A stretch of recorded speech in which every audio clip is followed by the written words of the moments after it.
And got to get back to the Zoom window. Sorry about that. Boom. Hi, everyone. Welcome to the Sisters Interview. I'm Shaxi from Ontier, and this is my sister Sarifkin, also from Ontier. And we do a weekly interview show, I guess it is, with people from around the known world in the SCA. And tonight, our very special guest is Giuseppe Francesco de Borgia, who is a Laurel and Pelican from CAID, who has also lived in Trimeris. Welcome. We're very excited to have you. Thank you. It's really good to be here. We usually start these off with asking how you found the SCA and what made you fall in love with it. Ooh, okay. Well, you remember Kenneth Branagh's Henry V? I remember being in college and seeing that in the theater. And of course, I went alone because none of my engineering student friends had any interest in seeing it.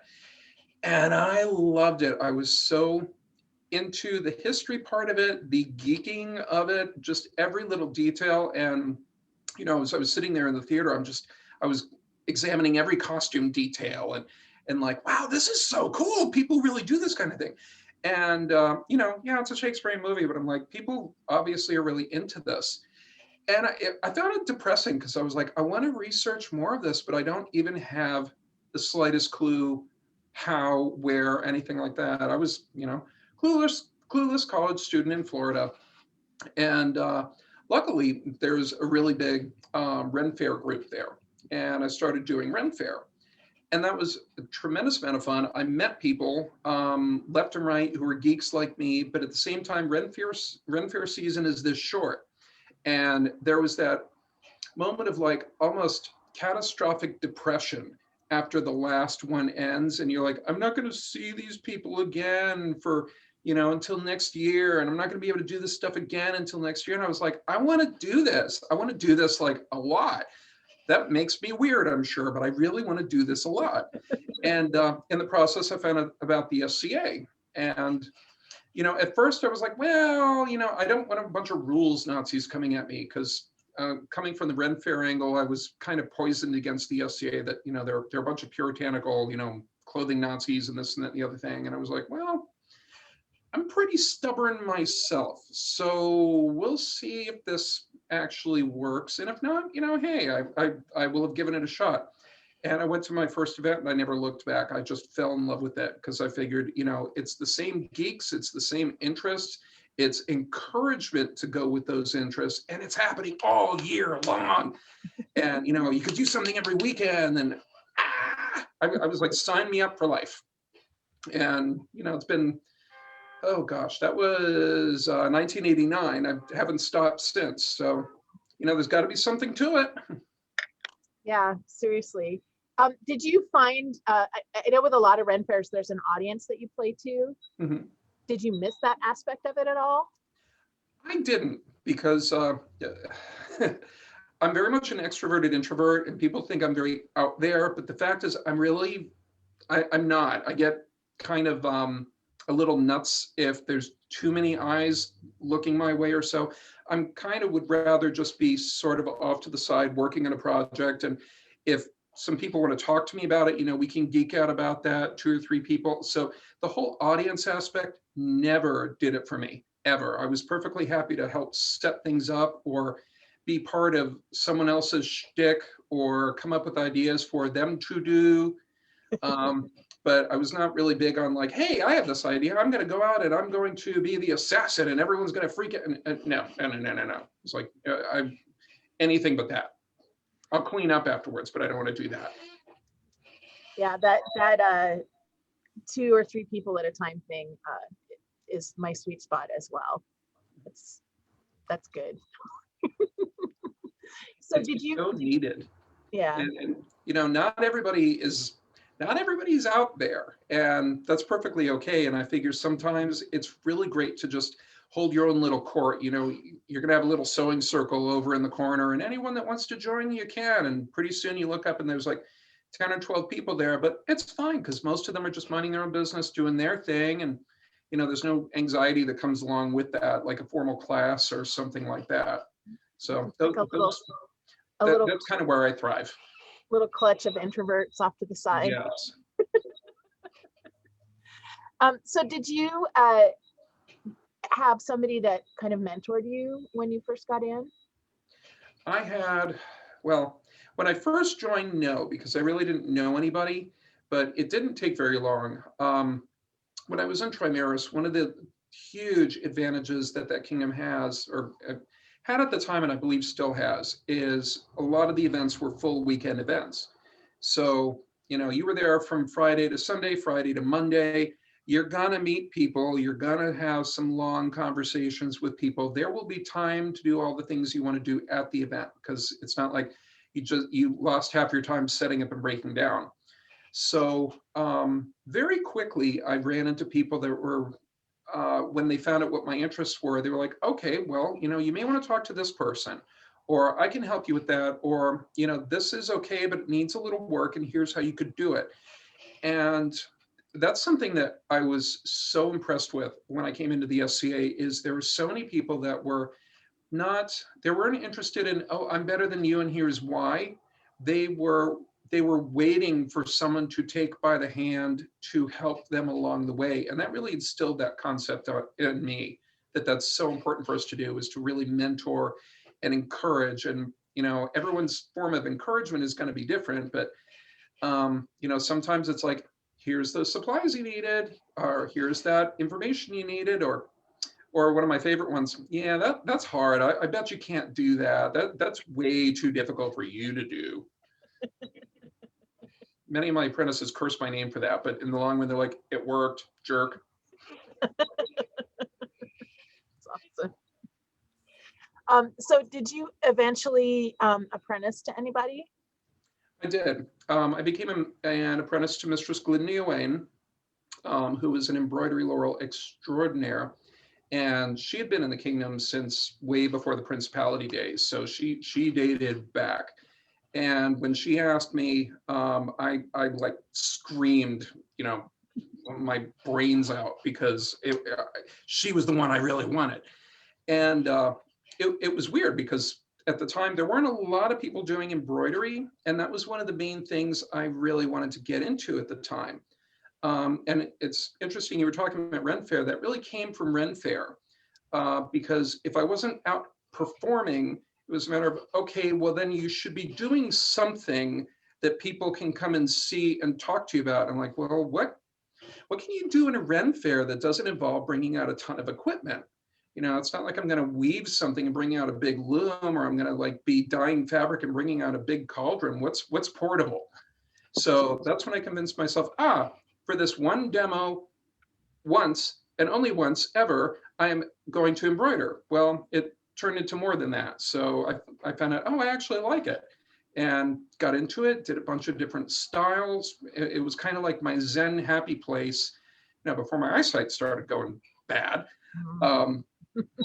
But I was learning so much more in the process of doing that, and finding the few people in the kingdom that really could get me going with the next step. And Glenn, there was something about our chemistry. She was not, let's say, she was not a coddler. And I don't need coddling from a teacher. I'm like, yeah, skip the crap. Just tell me what I'm doing wrong. And I never had to tell her that, because she was always, you did this wrong. You did that wrong. You got to work on this. And, for us, that really worked. And in the process, that's when I was kind of morphing with my arts as well, because I really wanted to do 15th century Italian, but nobody was doing it. So I had to research from scratch, going, okay, what does it even look like? And I was teaching myself how to sew the clothes and doing embroidery. But I also really got into dance as well. And that's probably one of the main things people knew me for, laurel-wise, at the time, is, pretty much if I showed up at the event, that meant there will be dance. Dance will happen between 9:30 at night and 3 in the morning. And literally, that was every single event I went to for years. Wow. Was dance from 9:30 until about 3 in the morning. And sometimes we would have, the hall full of people. It was so much fun. And God, I don't have anywhere near that energy anymore, but all my arts were morphing, and my Laurel was really awesome with that, because she's like, it's a journey. I know it sounds cliche, but arts are very much a journey, and you want to do this, and then you go in this direction and this direction. And we quickly learned I was an ADD kind of artist. So it was like, okay, you're just going to go wherever you're going to go. But, once you reach that mysterious level, we'll elevate you. Like, okay, I'm along for the ride, whatever. Go have fun. Go have fun. Do it. Do your thing over there. You're driving me nuts. How did you discover your love of dance? Was that something that you came into the SCA with? Not at all. And that's a great question. At the time, someone wisely mentioned to me, if you ever really want to meet the girls, you got to learn how to dance. And at the time, that's what I thought I was interested in. Not the dance, but the girls. So I'm like, okay, there's two main activities that happen at night at weekend events. You're either at the Bardic Circle or you're in the hall dancing. And I figured, okay, the Bardic Circle is all the drunk guys. The hall is all these sober women. I think I want to meet them. And the only way I'm going to do that is if I become cool. And the only way to become cool is if I learn how to dance. And somehow that turned into like me leading and teaching the dance and learning new dances all the time and springing them on people and just having all kinds of fun and mischief. And that became my life for years on end. And it was so much fun. And if I could still do it, I would. Did you eventually meet a partner doing that? Yeah, well, at the time, let's see, did we meet during no, I had a girlfriend at the time that I pulled into the SCA just as we were starting to date, and she got hooked as well. It was like, oh my God, this is a weird, geeky, fun thing. And actually, we reigned as Baron and Baroness together. Eventually, we got married. That didn't last very long, but that was another chapter. But that was definitely part of the chapters in my own growing in the SCA as well. Where were you Baron and Baroness of? We were Baron and Baroness of the Barony of Wyvernwood, which is Tampa, Florida. Or to put it in better perspective, I was Baron of Busch Gardens. Oh, so many jokes. Then, of course, when I became Baron out here with my husband, we became Barons of Disneyland. So I'm the only person in the known world who was Baron of Busch Gardens and Disneyland. Lucky you. That's awesome. So did you end up sort of coming out in the SCA? Oh yeah, big time. We were going through our divorce, and I don't wish any ill will, of course, on my ex at all. I hope she's happy and stable and all that stuff, but that chapter's closed. We were getting a divorce, and that's actually at the time I figured it out with me, because there were all kinds of issues at the time, but let's see, divorce was happening. I was about a week away from going to Pensick, and I was like, what am I doing with my life? At this point, I kind of hit sort of a rock bottom point, because, you're supposed to have 2.3 kids and all this stuff by this time. Something failed. It must be me. What did I do wrong? Well, maybe I'll find the perfect woman. And there was this voice that was like, no, wrong direction. Go that way. So that's when I was like, oh, crap. I'm 32 and I'm just figuring out that I'm gay and have to figure this out. And, oh, I wonder if my friends will still stand by me. Oh, that was a silly question asked. So I went to Pensick, and the people I was going to Pensick with, who were my besties and still are in so many ways, they were just, I think they were kind of like, oh, thank God, finally. Pretty much everybody I knew had that reaction, unquestionably. And as it turns out, what was funny is going to that Pensick, it just happened to be one of the very rare Pensicks that Giles decided to attend, because he had very, very good friends that were on the throne. So he was going to Pensick with them. And I ran into him. And for me, it was the perfect time, because I'm like, this is all happening in my life and it's too much and I need someone to talk to. And he was like, oh, here's this guy that I met years earlier that I thought was cute but unattainable because I met him with him and his wife. So we spent like every day together and we're just kind of like, it was just really ridiculous. And by like Wednesday night, midnight madness, we're walking along hand in hand. And I'm like, it's the first time I've ever held hands with a guy. And people were like commenting later because they were trying to make this happen. I found out at least Giles's friends were trying to make this happen. And it was really fantastic. Everything about that particular pensic was magical. And, you know, it really cemented us. And of course, it was a devastating pensic too, because then we left and he went back to California and I went back to Florida. It's like, you know, my life is ruined, you know, it's the end of everything. But, you know, a year later, it's like, no, this is real and I'm just going to go. So I went cross country and never looked back, and best thing I ever did. Craziest thing I ever did, but best thing I ever did. Wow. I wonder how many people have met their spouses at pensic. I'm sure tons. Wow. Or we call them war souvenirs. There's many people that have come back with war souvenirs. I love that. So before you were Laurel before you moved. Correct. And what was memorable about being Laurel for you? Like, how did you get put on vigil and Deer in the headlights. Yeah. I was the first, and I had nothing to do with this. This really was my ex who did a brilliant job. I was the first, what ended up being the party Laurel, because we didn't do a vigil per se. And I'll be honest with that. The reason is I have no poker face at all. And my nightmare scenario is to be alone in a tent and have someone that I don't really like or respect come into the tent and start giving me advice, because I know I'm going to be like,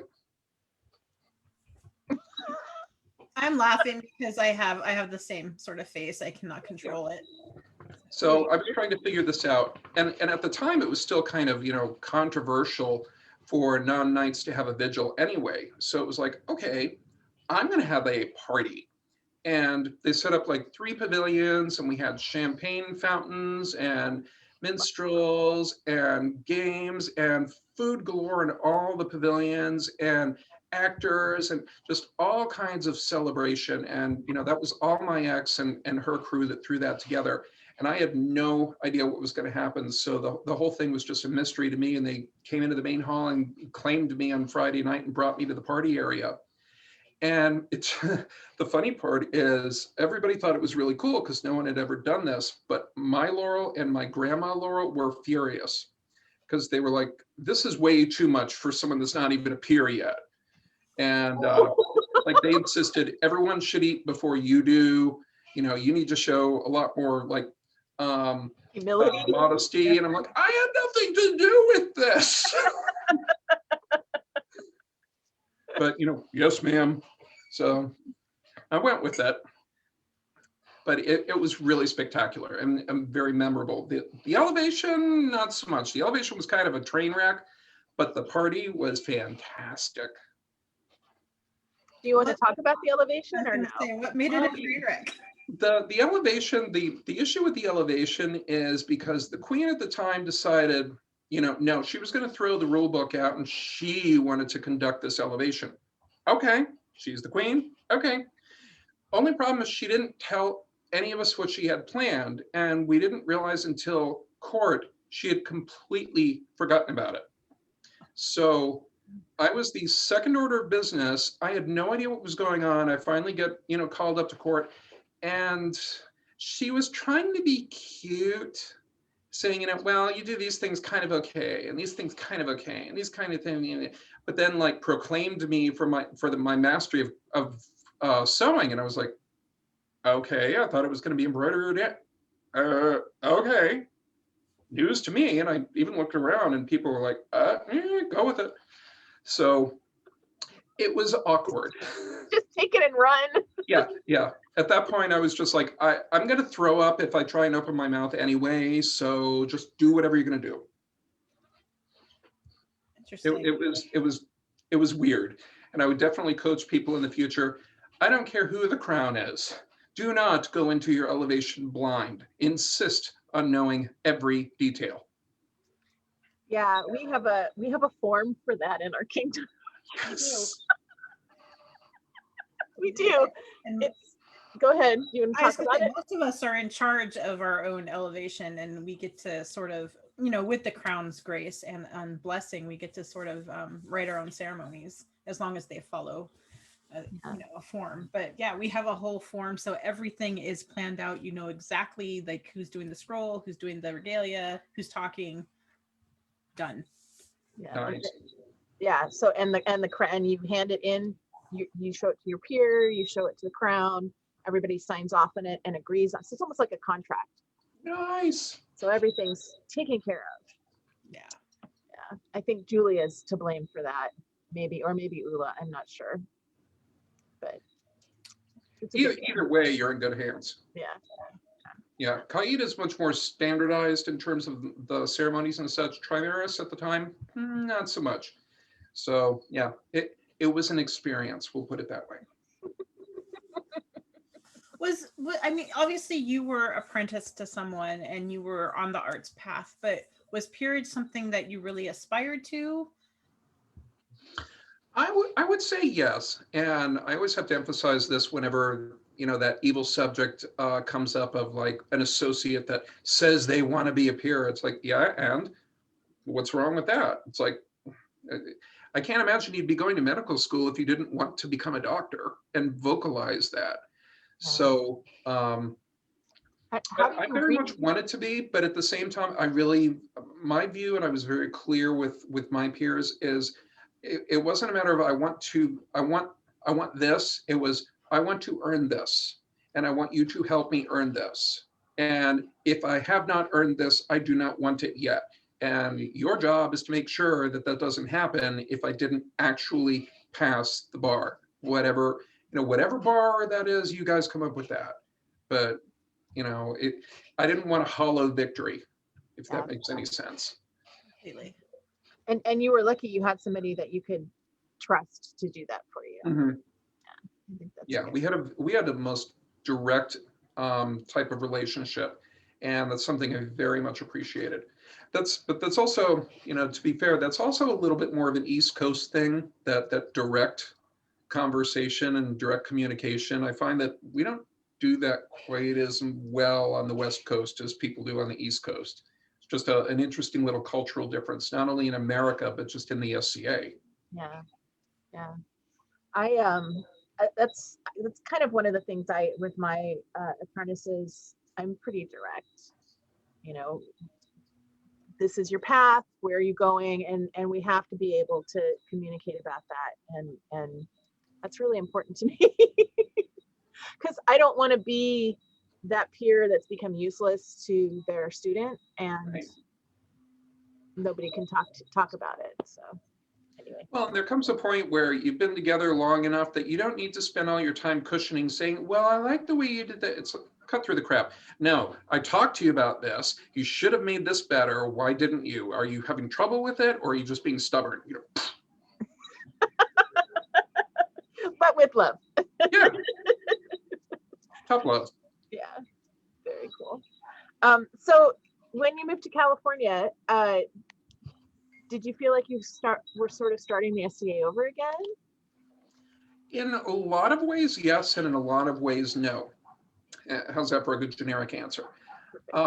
There were things that I was trying to change about my previous kingdom that just culturally people were like, how do I put it? I find it fascinating that kingdoms in the SCA get so strongly attached to the way they do things that they really convince themselves that no other way is physically possible. And I ran into that. Like I love Trimaris, but like one of the things that drove me nuts is peerage meetings were held at events. So, you figure Florida, July, I'm wearing brocade. We have exactly an hour. It's hot. people might be listening, not ideal. So, I really pushed for, hey, why don't we do like these meetings completely outside of events, wear comfortable clothes, be in air conditioned. No, that would never happen. No, end of the world. So I moved to CAID and I find out, oh, we've never done peerage meetings at events under any circumstance. It just doesn't happen. There are meetings, we hold them in someone's house, we have champagne, we dress comfortably, and we address the agenda until it is done. I'm like, I have arrived. This was my dream. And does the Crown attend those meetings in CAID? The Crown, well, yeah, the Crown does attend the meetings, and it's kind of funny. CAID, in a lot of ways, is probably the most extreme parliamentary monarchy, I think, in the kingdom, because it is very much the peerage meeting. The peers meet once a reign. It is our meeting, and the Crown is invited. And that is pretty much understood. It does not mean, the Crown is going to do what we tell them, no, but the whole point is it's our recommendation. It needs to be from our order, and it makes all the more sense if the Crown is there so they can actually see and hear the deliberation if they so choose. And if they don't, I don't fault them for that. If they're not in the order and they don't want to be there and they just trust our judgment, that's fine, totally understandable.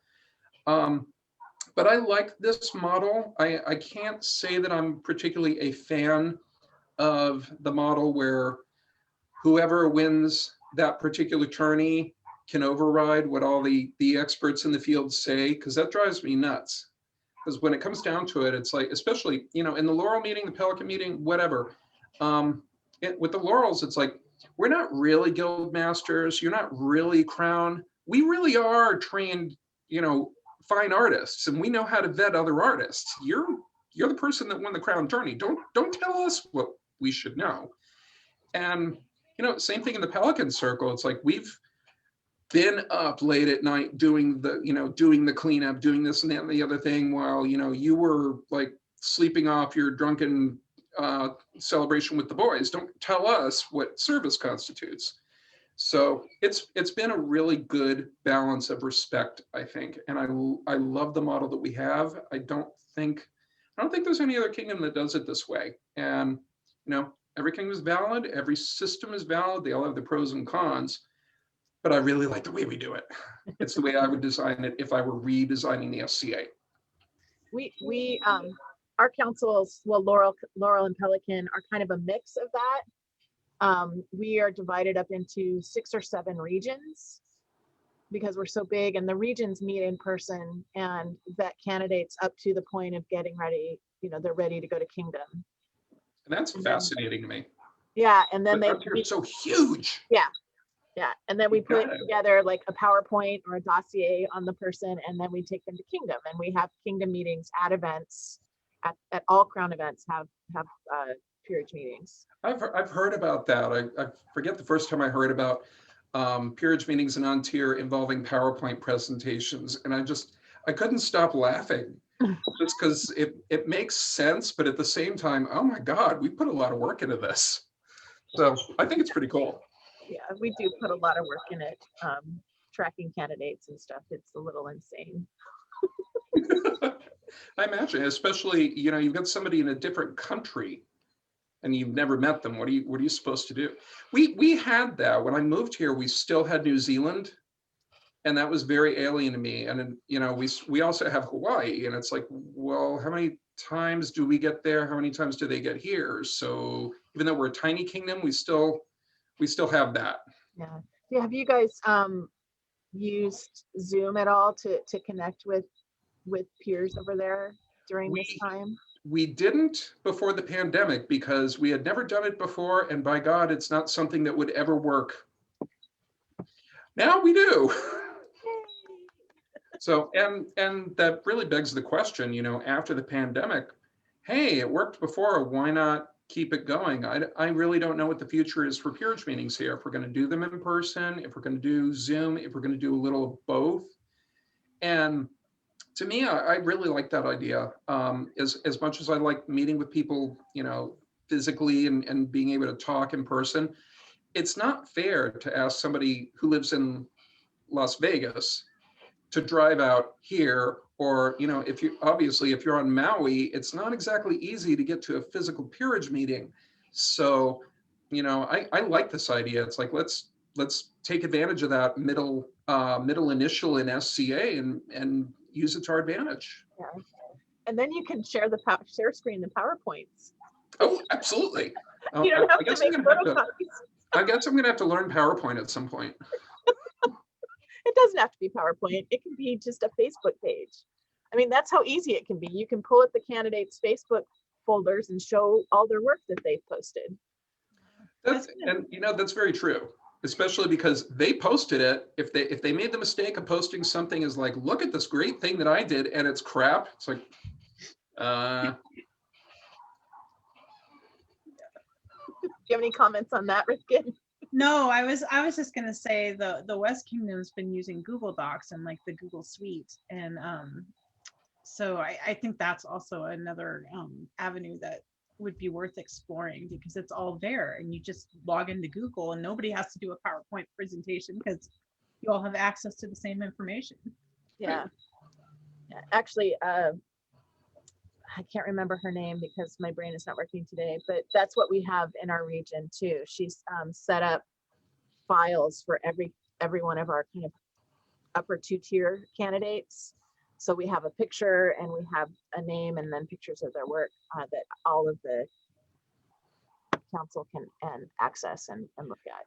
how does that work when you talk about the regions? Like, who decided what the regions are? Well, I know this now because of these interviews. When Barrick and Lau were reigning, Lau decided that the region idea would be a good idea, and so she created. We have 2 principalities, so we have Summits and Chirrier, each a region. We had 3, so Abacol was once a region as well, and then we have Central, which is Seattle. And then Rivers, which is Portland, Vancouver area, and Inlands, which is Idaho, Eastern Washington. And then in the past 5 years, we added Pacifica, which is Bremerton area. Oh, wow. Yeah, because there were so many peers out on that peninsula, and to come into a central region meeting in Seattle was taking them 3 and 4 hours of travel time. Yeah. And they were like, we're over this. This isn't happening. We want our own region. So they did. So that's how that works. I love the fact that I live in a kingdom where 2 hours is a short court or a long commute. I have to say, as somebody who was in the Shiv Council before the Pelican Council, the region meetings, because we don't have those in the Shiv Council, were very, very different than how Shiv Council goes, and it was very, very foreign to me, and I don't 100% like it. Yeah. So. Well, and it's interesting because the regional meetings are very much peer council driven. Mm-hmm. The Crown isn't generally involved and doesn't really ever, I mean, they would be totally welcome, but they don't ever attend regional meetings. But the kingdom level meetings are completely Crown run. We don't meet unless it's instigated by the Crown. It's at the Crown's pleasure. We only talk about the candidates that the Crown has approved for us to talk about. Interesting.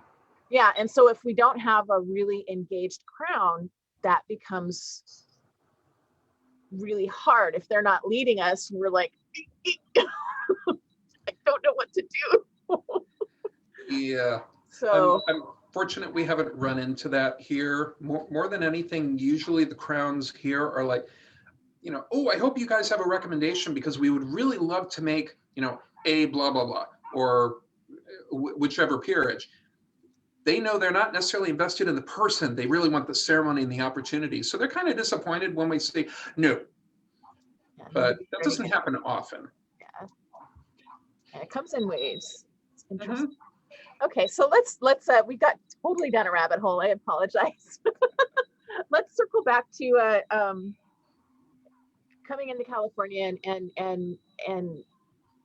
coming into a new way of playing, because you said in Trimaris it's weekend long events, and that's not how CAID rolls. Oh, exactly. Yeah. CAID, for the most part, we are a high tea kingdom. And by that, I mean, our events are just, they're lovely picnics in the park. You know, you arrive at 10, you set up your day shade, 3:30 or 4, it's like, I'm tired, we need to break down and go home and go to dinner. That's our kingdom culture. And I know that's alien to so many people. And, it has its pros and its cons. You're not as stressed out because you don't have as much stuff and such. But on the other hand, I don't think we have the opportunity to develop the closeness that has come about in kingdoms that have camping events. Because there's, it's probably like the worst example, but there's nothing like when a storm hits the event site and, a campsite is like just decimated and everybody's pulling together to pull their resources and make it work. And you go from crying your eyes out because your pavilion collapsed and you just can't even, to someone gave you a tunic and somebody gave you a hot meal and somebody lit a fire and all of a sudden you're sitting around together and we're like, we happy few, we survived this thing and now we are singing and happy and having a great time together. And the next day you're like, I can't wait to do this again. So I kind of miss that. Yeah. I had one of those nostalgic moments earlier because I have some very dear friends, still in Florida. And because right now would be Gulf War, we're all going through that. And despite the fact that we've been through Gulfinados and things like that, I mean, I think I've been through 3 Gulf Wars now where there's a tornado that touched down on us, not near us, on us. And I'm like, oh yeah, it's just part of the thing. It's part of the game. It's all good. Don't kill me yet. Nobody died. We're good. I don't think well, anyway, we won't talk about that. Oh, okay. Of course, I'm going to step right in that. How do you build community in CAID when you don't have weekend events? I think it would be hard. Yeah. It can be, but at the same time, it's a little different. CAID is really very focused on guild systems. So it's like you might have somebody that doesn't show up at a lot of events per se, they work on Saturday, but you see them every Thursday night or every Thursday that there's a guild meeting on whatever the subject is. So that's something that's alien to me, or was alien to me coming here, because we didn't do any of that. There was no SCA Monday through Friday. SCA was only weekends. And here in CAID, yeah, we have SCA on the weekends, but we also have it throughout the course of the week. And, if you get 2 or 3 people interested in whatever, it's like, okay, boom, we can form a guild, we can have meetings, we can start getting together and geek and enjoy what we're doing. And hey, we'll invite people from the other barony because we have a billion baronies all close to one another. So it's easy to do. So that's one thing. And I'm glad you used the phrase community building, because that was something that was really important to me and Giles when we stepped up as barons, is we wanted to do that in our barony and just get past the whole awkwardness that was, hey, 2 men sitting on the baronial throne. So it's like, okay, let's over there, look over there, distraction. We're going to get together this weekend and we're going to do this and show up at our house at any time between this time and this time. And it doesn't matter if you have any skill in this or not. We're just painting poles for the encampment barrier. Anybody can do that. We'll pay for the pizza. Just come on down and we'll all have a great time.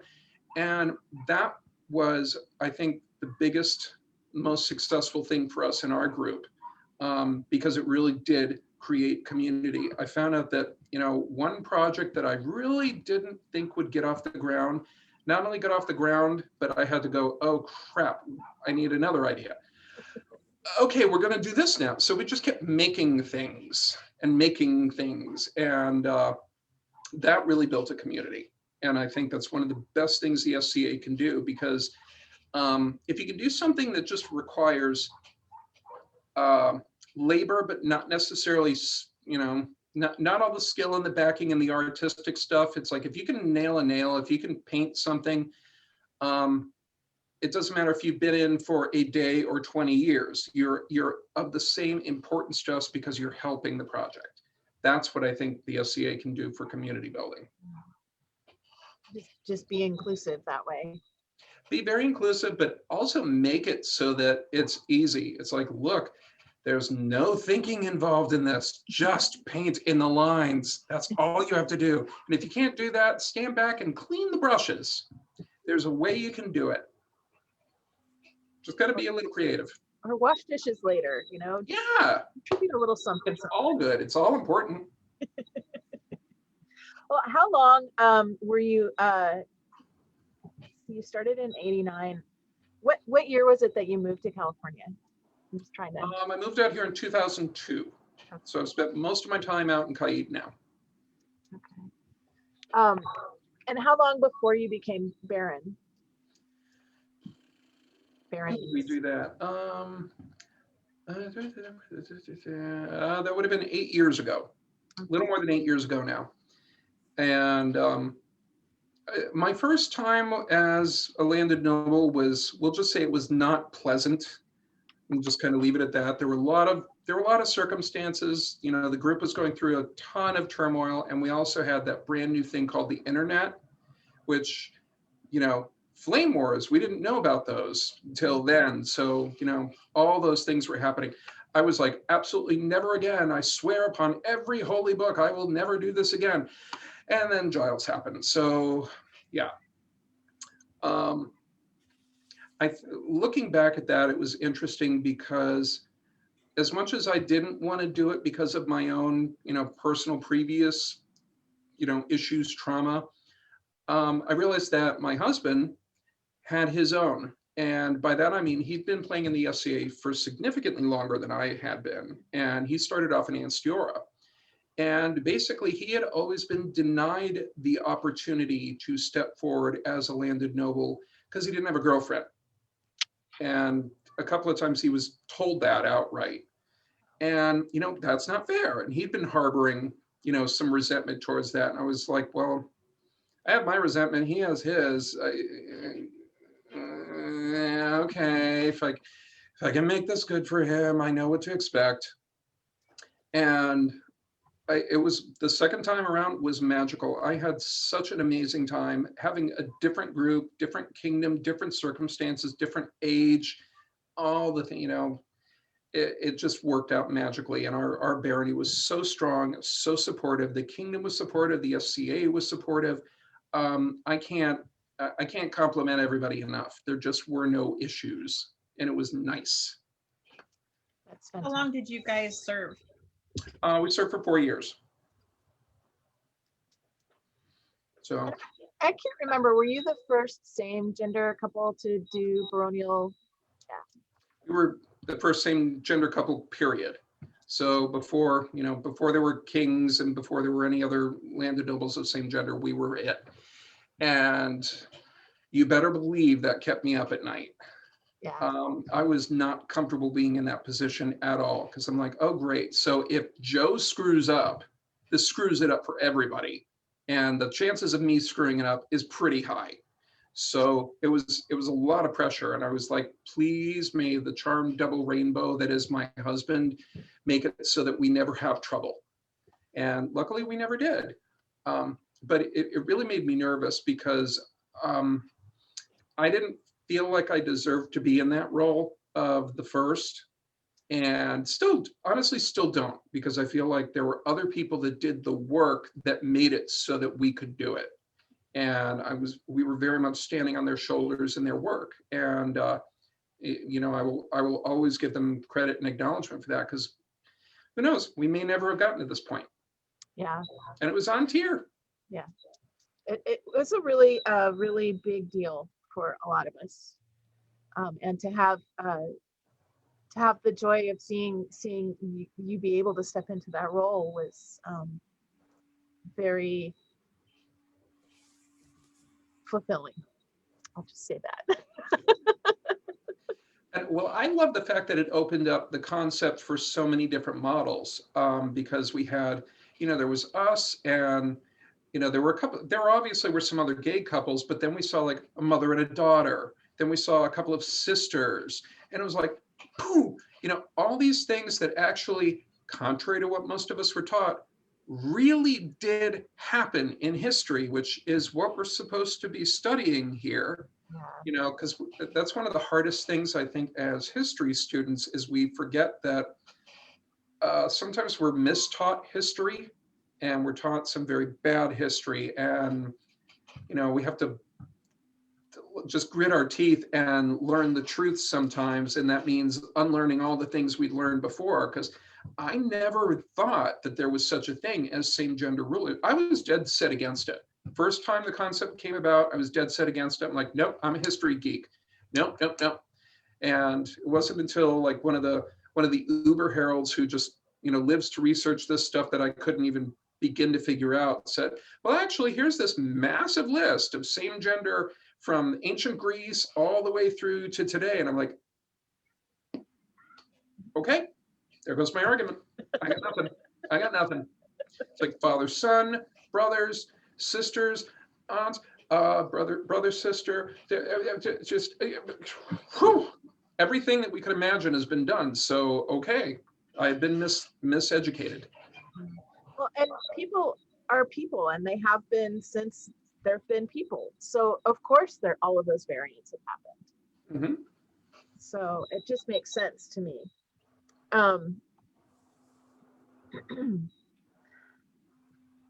Yes. Okay. Am I getting you off a Klimt? I am a little. It's a very emotional thing for me. And Me too. Yeah.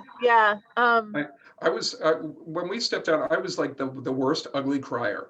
Oh my God, that was so emotional. I like I'm standing up there and I was like,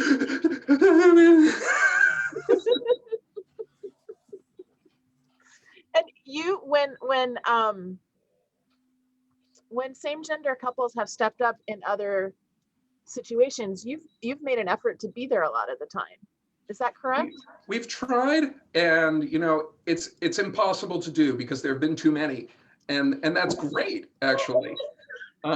Yeah, we went up for Finn and Faunus's investiture in Antir, and we went to North Shield when Hrodier and Yehuda were crowned, and I will gladly throw them under the bus and embarrass the hell out of them, because I went there. They were going to be, of course, the first, same gender kings. And I'm like, okay, I don't know these people. What are they going to do? And naturally, I was nervous. I was really nervous. I'm like, because we'd always heard the concept that, some over too much testosterone Duke is going to fight for another Duke, and they're just going to show why this is a bad idea. And I heard that Hrodier was a Duke, and I'm like, oh, don't tell me this is going to happen. Not on my watch.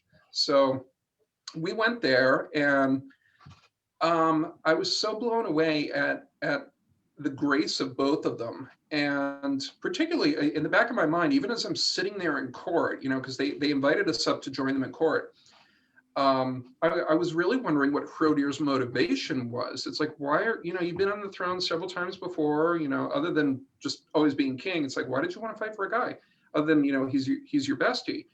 And it wasn't until the end of court where he called these two ladies up who were dressed in mundanes and was like, and these are my moms. I lost it. I completely lost it. No, no warning of that or anything. I'm like, he was raised. So, God, that was, and I'm like, okay, well, if two women who were together raised Hrodier, who is, far from the stereotype of like what people who are afraid of what a baby would grow up in a gay household. It's like, I don't think we have anything to worry about. Nope. It was fantastic. But we got to Grace Under Pressure interviewed Yehuda on Monday, and it's really funny that we didn't plan to schedule you the same week, but here we are. It just kind of happened. So it's been a really cool week. And such wonderful gentlemen. And, going to North Shield, of course, the hospitality was off the hook. They were wonderful people. But just going through that experience and knowing that that's why it was so important to him personally to do it was just, it was so moving, so beautiful. Yeah, it's just so awesome. Mm-hmm. So were you Pelican before that happened, or what did it happen afterwards? Right before. Travels and I got invited on the same day. That was in 2010. And I actually got elevated before him. I decided to do it on the spot because how do I put it? He's the magpie. He's like shiny. I want all the shiny. I want all the things. And I'm the planner. And I'm like divided attention, limited resources. How much time is this going to take? And I was like, this is not going to work. So I decided, look, I'm just going to get elevated right now so we can focus the world on your great big fat Greek elevation later, which I think really was the best compromise, because we would probably really not agree on how to do it. I would want to bring it down a little bit. He would want to turn it up a bit. I'm like, we're just not even going to argue about it. You have your dream. I'm just going to. I'm just going to facilitate it and yeah, right along. yeah. That's awesome. Well, I do have some pictures. Should we look at those? Sure. Okay. And I had it queued up to a particular shot, and it looks like it's been running. So hold on a minute and let me get to the beginning. What kind of service were you interested in before you guys stepped up as barons? Well, I think I was doing a lot in terms of, I was kind of all over the place. I was kingdom officer. I did a lot of feasts. I was doing a lot of classes. I was kind of the guy that came up with the different and new idea and was the one to come up with how we're going to make it work, if that makes any sense. I really didn't get a Pelican per se in one area. It was just more like doing some of this, doing some of this, doing some of this. Just like I'm an ADD artist, I'm an ADD Pelican. So I'm kind of all over the place. If there's something that I think is a problem, how do I put it? I believe that in the SCA, the price of bitching is action. And if you're not willing to take action, you have no right to bitch. Well, I don't want to give away my right to bitch. So I take action. I love that. So I love this photo. I do too. This is at Ontario West Floor, is that correct?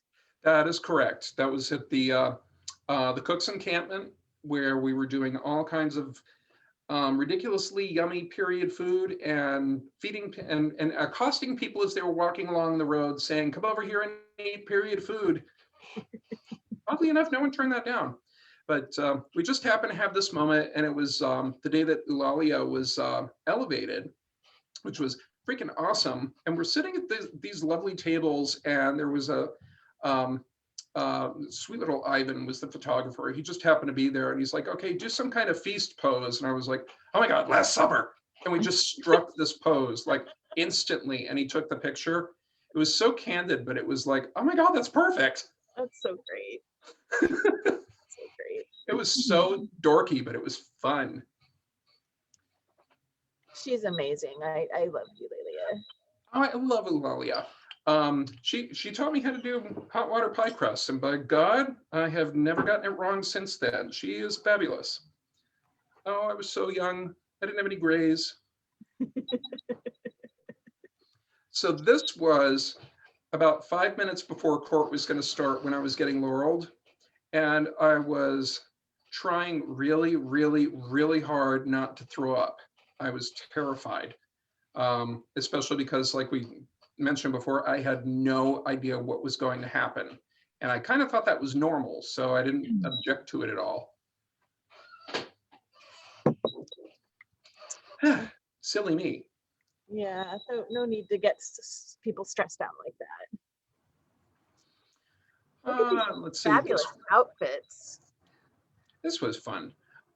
This was hanging out. I guess this would have had to be Great Western War when David and Agrippa were kings. And Giles and I are just hanging out and schmoozing.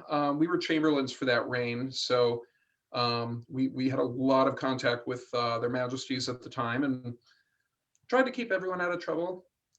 Whenever we didn't, sorry. We tried. What is the role of chamberlains in your kingdom? Well, this reign particularly was had the role defined a little bit differently. Chamberlains for us was kind of like we handled the Monday through Friday business, whereas like the chief lady in waiting and head of retinue were handling the actual like setup and moving of things and such.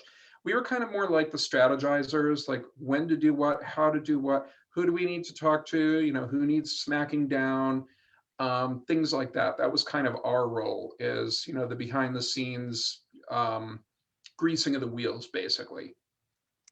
Very cool. Yeah. In our kingdom, it's a kingdom position. Royal Chamberlain is in charge of all the regalia and the stuff. So. Oh, I wouldn't go near the regalia. Here it is owned by the Order of the Rose, and I would not question any of them on it. Because I'm still waiting for them to vote me in someday. Oh, I love this picture. That is that is my mama, daughter, granddaughter, Baroness Colette. She was my mother, Baroness, and she was my granddaughter apprentice. And then when her, Laurel, who was my apprentice, moved out of kingdom, she fostered her off to me, so she became my daughter. So it's probably the most incestuous, weird-ass relationship in the FCA.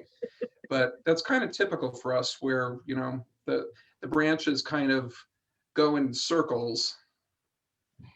And that's us doing what we love. We love cooking. At a war, just stick me around a campfire and give me an apron and a spoon, and I am happy. It's sort of, and that shows a little bit of my evolution now that I think about it, because we were talking about, you know, what I got my laurel for. And at the time, I didn't know anything about cooking. I didn't know anything about mundane cooking even.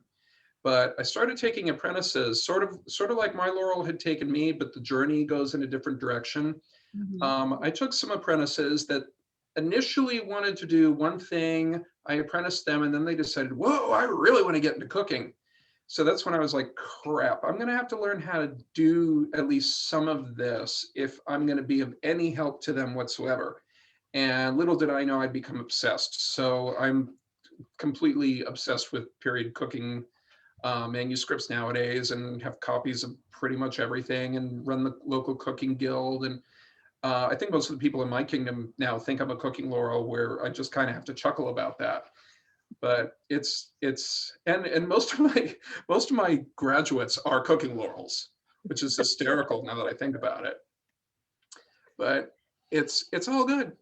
Do you keep dance? Do you still, you were saying earlier that you don't dance anymore, but do you facilitate dancing at all? I wish. Part of the reason I got into dancing was because when I came into the SCA, I had literally no interest in fighting at all, because, you know, I don't like pain. I figured I don't want to end up doing this SCA activity and ending up in the hospital for it. Why would I want to take up fighting? I'll take up dance. 4 knee surgeries later, yeah, I pretty much can't.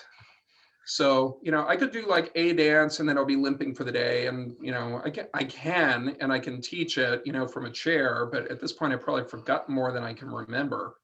But I could go back to it. I still am looking for students in this kingdom who, more than anything, are young and undamaged. I don't care if they know nothing. If they are young and undamaged, I can teach them to hurt themselves the same way. No, wait. I can teach them not to hurt themselves the way that I have.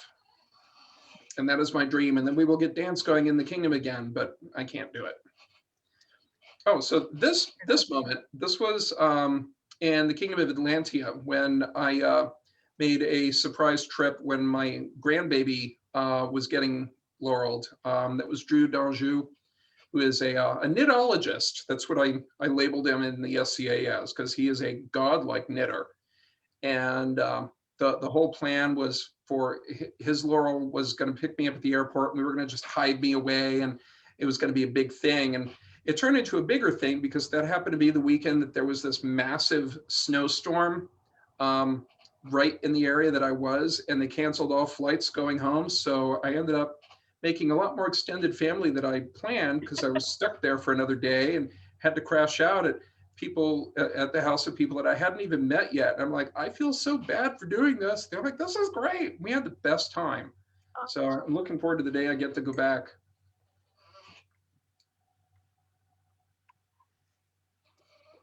Ah, yes. This was Agrippa and David. You can tell the way Giles and I are dressed. Giles is dressed the way he normally is. And this was a coronation. They were stepping down.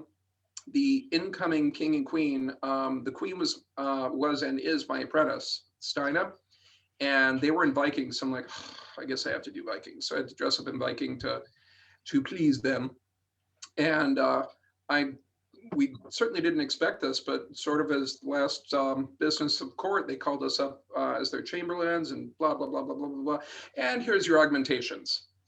So that was kind of that, what moment? That's a really special thing to get. And it was, I'm still blown away by it, truthfully. Because I was like, no, that's not right. I've only been here for, oh wait, almost 20 years. Yeah, I guess. And that's Drew, and realizing I'm there. So I had been hiding out in his vigil room. It was a bit of a funny story with that too, because Siobhan, who's holding the picture there, she and I had arrived the night before, and the plan was, get up, have a leisurely breakfast. I'd be getting changed into Italian or something, going into the hall, and all of a sudden she gets this text from Drew's husband saying, we're 5 minutes away from site. I'm like, ah! So I had a backup outfit. I'm like, I don't have time to get into Italian. I'm going 10th century. Boom, threw on a couple of tunics and went running down to his vigil room, like apparently just as they were parking, because the whole thing is no one can know that I'm here, because if he sees me here, the jig is up. So that was kind of awesome. He just has his face buried in you. It's so sweet. He's so sweet. He is such a sweetheart. And I love the family connections we develop in the SCA. And when you think about it, I mean, I got to know him when I lived in Florida. He lived in North Carolina. I moved to California, and then I went back. It doesn't matter. It doesn't matter where in the country we're family. And the connections are so strong and so important and so valuable. And I think that's why so many of us over this past year have been suffering, because we're really missing our family. Yep. I just miss wearing garb. No, I don't dress like this normally. I don't remember what was happening, but I'm sure he deserved it. In fact, the only thing I can remember is he deserved it. So obviously that's my dear husband, Giles, and I don't know what he was up to, but he deserved it. This is truly one of my favorite things to do in the SCA. Unlike laurels that you have to drag to an arts and sciences competition to judge, I love it. It's not that I love being judgy. I can just hear Charles de Bourbon there somewhere. I love seeing what people are doing. And the geekism is so intense. I don't think there's anywhere else in the world where you can see people do the things we do. Because even in the scholarly world, people aren't going to put forward their stuff unless they're sure. And the SCA, by the nature of us being kind of experimental archaeologists, a lot of times we will put it out there and say, we don't know, I took a shot, this is my interpretation, what do you think? And being able to just look at these things that I haven't had time to play with myself yet, or didn't even know I had interest in, but I really want to learn. I just love, like, you can even see it on my face. I've got my mouth up in there. I'm like, wow, that's so cool. Tell me more. And I just go fanboy. I really go fanboy with an artist that's into their thing. It's like titles, throw them aside, medallions, throw them aside. I don't care. Just tell me the cool thing about this and why you love it. And that'll keep me going for hours. easily. Yeah, the first time I met Seamus, he was doing a single entry at Kingdom Arts and Sciences here, and I'd never even heard of him before. And here he is with this wall of hand-dyed natural dyes, period dyes, skeins of yarn, and I was blown away. And his knowledge was so crazy. And I'm like, "Who's your Laurel?" "Well, I don't have a Laurel." I'm like, "Oh, I have to send people to you because you're amazing." Mr. like working on yet another book on Tudor medicine because they're tracking him down from around the world now. Right. So jealous, so jealous. I love him, and it's that same thing. The passion that somebody has for like, wow, apothecary, that's picking weeds. How into that could you be? But as you know, with Seamus, you start talking to him about it, and don't ask a question because you're going to lose an hour. Right. You're going to hear a lot of really cool information. And the fact that it's all up there, I'm like, I can't do that. I get jealous when people can do things I can't do. Yeah. So we had him down for one of our events when Giles and I were barons. And it was really funny because, Southern California, he hadn't been down here before, but we were doing this event in the woods, and he decided, well, I'm going to do a class on like whatever your local weeds are and like what they could be used for. And he almost set himself up for potential failure because, well, it's a different part of the country. You don't know what you're going to find. And, he did perfectly fine and people were geeking out, but it seemed like almost everything he found was really a good cure for dog bites. Every weed turned into, oh, that's really good for dog bites. And it just by coincidence. And we came to the conclusion afterwards, like, well, if you ever get bit by, come to CAID. We are your cure. Clearly. We are the dog bite capital. We are the dog bite capital.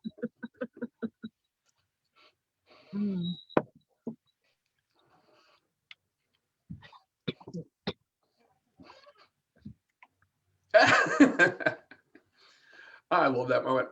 That is when Cassandra was queen. And I think this was at our polio event, which was my single favorite, I think my single favorite SCA event ever, personally.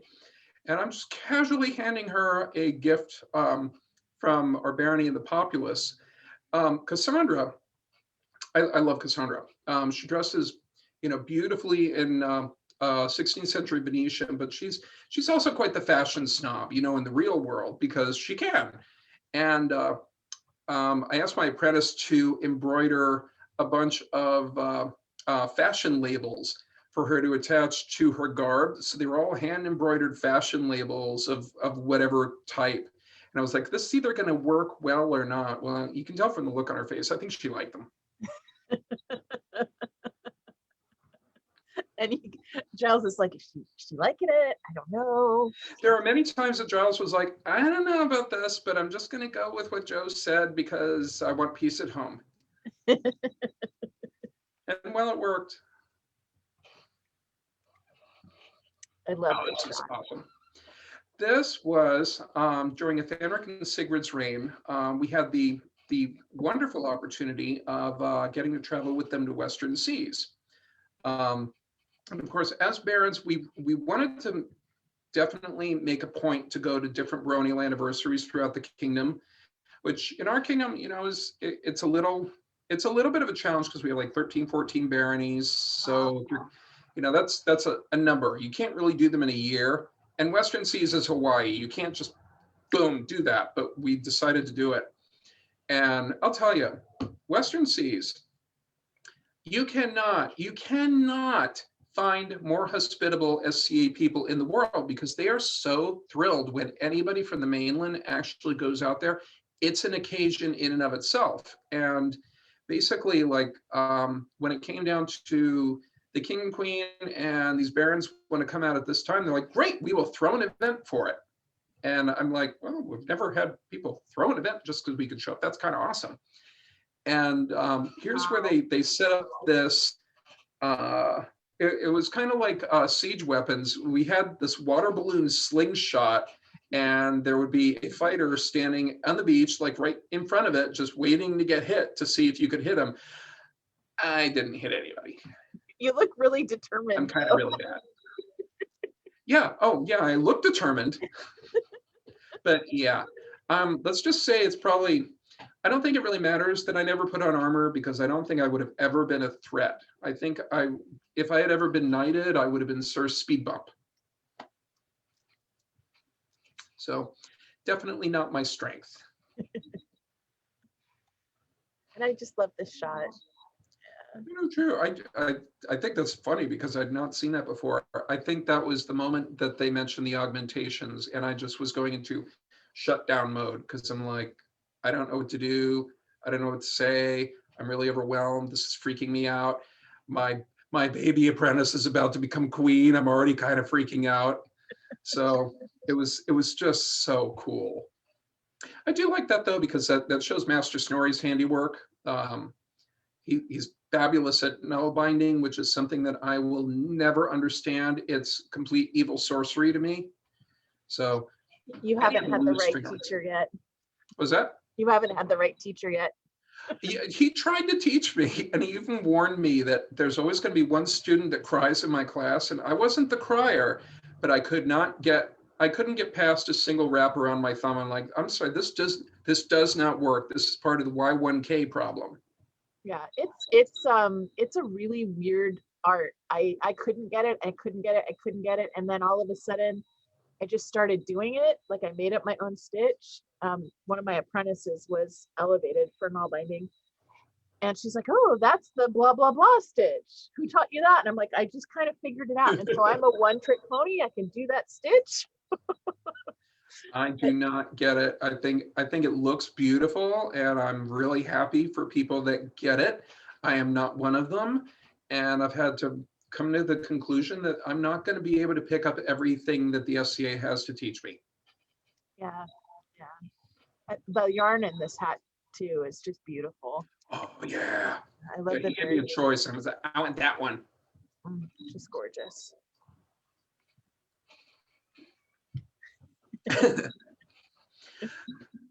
I've been told I have a loud face. I'm not quite sure why, but I think this might be something to do with it.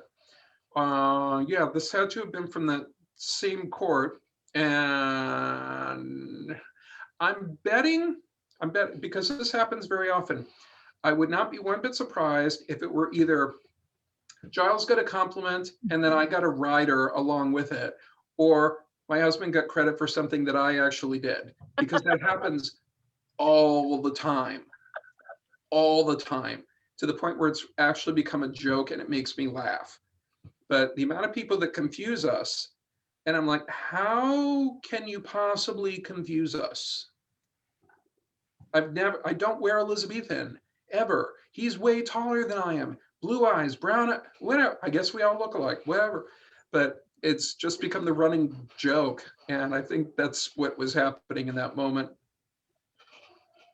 People have confused Rifkin and I as well. I could see that a little. I mean, the two of you do have some physical similarities, at least. Yeah, I'm about 4 or 5 inches taller. Yeah, that would kind of ruin it. But we do. And then there are other people who don't realize we're sisters. So I don't know. Well, that is kind of rare. I don't see a lot of siblings in the SCA unless their parents were playing the SCA. Yeah, and our mom did not understand the SCA at all. I would imagine. I kind of forget. We have peers in our kingdom that are identical twins, but one of them hasn't played in so long. Everybody forgets that. But we have a pelican and a knight that are identical twins. Wow. Yeah, and I've never seen a picture of the two of them together, which is frustrating. I'd kind of like to. Maybe they're really just one person. Exactly. Oh, some of my peeps. I love my peeps. I really do. Let's see. I think I was getting a new granddaughter this day. I'm not sure if that's at one of the wars or that was an apprenticing. There were other pictures around this one. You were still wearing this jacket and you were signing a contract. That would be it. Okay, I was getting a granddaughter that day, and I was one of the witnesses. But I don't know about Ontario. We've gotten a little bit more ceremonial lately. I've noticed with associates that in the past it's kind of like, hey, you want to be my associate? Here's a belt, blah blah blah. There's been a lot of people lately, especially in the Laurel Circle, where there's been much more of a formality with the ceremony, where there is, there's a herald, there's an exchange of things, there's a contract, an actual, what do they call it? An actual embattled contract that's cut in half with the embattlements and everything. And Adelheid, the one that I've got my arm around, I love her. She's like the queen of all things German costuming. And she was taking the lady that's right in back of her as an apprentice. And, I was honored by them asking me to be one of their witnesses. So it was a really cool thing because it was a very formal ceremony, and, out comes the ink and the quill. And I'm like, oh crap, I don't think I've used a quill before. I hope this works. So, a bunch of things like that I didn't expect, but I'm liking the fact that I'm seeing people do this. It's that little extra, just extra that adds to our game. Yeah. And, it adds to those photo moments. I'm really all about, just those kind of regular occasions that really tell a story. And sometimes we kind of forget that we can do a lot of extra history things with every little aspect of our game, and it just makes it so much better. There's so much depth and breadth that it feels like we haven't even begun to tap yet. Yeah. I really feel like 30 years from now, the SCA is going to be looking back at today and be going, oh God, what were they thinking? Oh, here's me being very, very, very attentive during court. Didn't say attentive to what.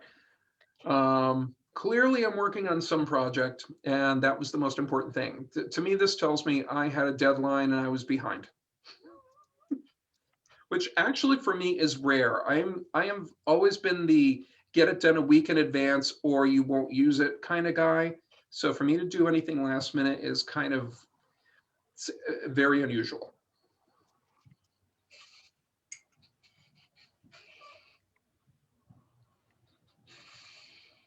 Oh, I love this one. That's Adelheid again, and Mistress Juliana and I. This was at West Ontario War, otherwise known as where CAIDans can wear the stuff we want to wear and not die of heat. I love West Ontario War. And the fact that, you had a pack of laurels that just all happened to wear German in the same day that went into the woods to go gather wild laurel was like, win!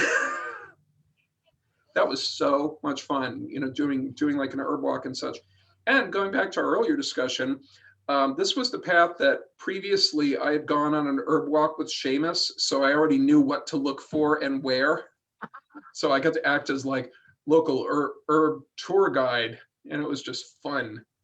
That's so awesome. Finding all the cool things, and nobody else was around. I always have to pump West Ontario War because there's no sign of anything mundane. It's so beautiful. Wow. Oh, and this. This was the last Great Western War that we had, where Master Laertes, who's a twisted little monkey and a recent Jeopardy champion, Wheel of Fortune champion, decided to do a match the peers. So much like the match game, it was done with, the celebrities being peers that were known throughout the kingdom. Let's see, right in front of me is, I forget if Alexander was the king or the prince at the time, but it was really a production. I mean, they did it very professionally. It really was like a game show. I didn't know what I was in for at the time, but they pulled me in and I'm like, okay. I usually have a reputation of being the uptight one. So anytime I can get out of that mold and do something silly, okay, that's kind of fun. So we had a great time. Makes me really miss Great Western War. I miss all the wars. And did they have like a written theme song that the musicians were playing. Yes. That's so Right. They did the whole, time countdown and everything. It was so funny. It was really, really hard to like actually play along because I was trying so hard just not to laugh that sometimes I had to tune everybody out. And it got to the point where it's like it's my turn to talk and I'm not even paying attention because I was so ready to laugh. I have no idea what's happening. Exactly. Those are the best. These weird magic moments that we have in this game that you just can't even describe to somebody else. Oh, and the frivolity of doing that and the forethought that went into that is just crazy. Yeah, it is. It's just amazing. This is funny. I'm the lady in the front is Mistress Le Serena, who is my apprentice who moved out of Kingdom. She was Colette's Laurel that we were talking about earlier. I lived to mess with her. It's just so much fun. And as cooks, it's always one of our things of like, okay, what do you think of this? I'm like, well, I don't know. I would have done it a little different. I might have did. So that look on my face, whether it was like too much sunlight or me just messing with her, it's impossible to tell the difference. But I probably was trying to mess with her. Just a reminder that she did it okay, but I probably would have done it a little better. The crockery that you got is being used is just gorgeous. Isn't it cool? I don't just love cooking, but I really love cooking with the period stuff. And we're very lucky. We've got some incredible potters down here, but just pottery in the SCA in general has exploded lately. As potters have tried different forms, and we've learned about, different archaic cooking tools that we just don't use. And I mean, pipkins, they're so required for everything medieval, but it's like you mentioned pipkin to anybody nowadays, they'd be like, what are you talking about? So being able to use those, what I found amazing when we were doing this cooking demo is the amount of people that came over when they saw us using pottery to cook in. They're like, oh my God, can you put that on the fire? And it's like, wow, we've really lost a lot of connection to these things because I guess all we cook in nowadays is metal. And we forget that, for a long time, it's like, hey, that gloopy dirt over there is a lot cheaper. By that, I mean free than finding iron. So being able to use these things is fantastic. And it's not hard, but it is different. It's really easy to destroy one of these things by not knowing what you're doing. And I think that's what a lot of people do. You just take it and treat it like you would cast iron. You just plop it on the fire and, oh, gee, it explodes. Well, yeah, because there's things you got to do. So once you learn it, it's great. But playing with these things is just, it's such a fun thing. I love it.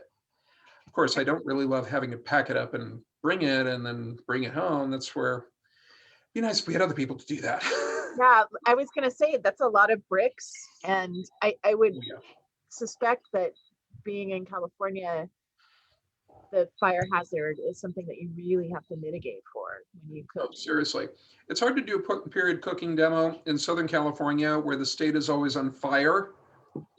And they're always saying, really don't do that. It's like, well, yeah, I understand, but so we've gotten really creative and like I love being able to use fireboxes like this. And in full disclosure, I love the fact that I don't own this. I just get to use it.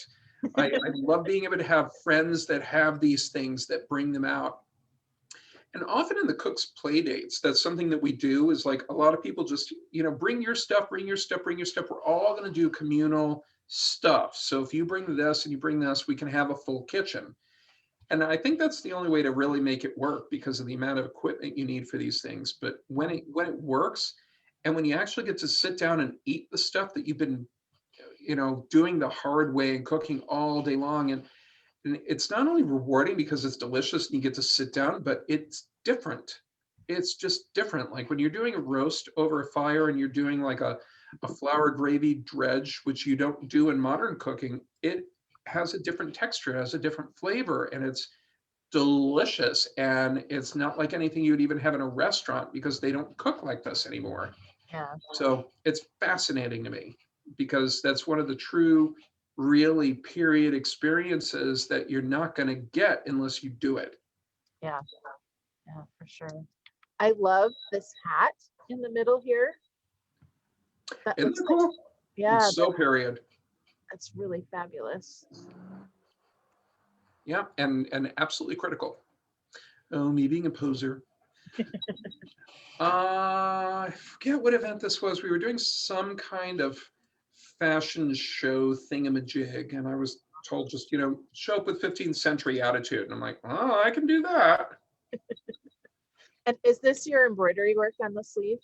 That's the kind of stuff I really like doing. Is I love doing chunky textured embroidery and playing with stones and beads and, not only threads, but threads and gold threads and just whatever kind of stuff.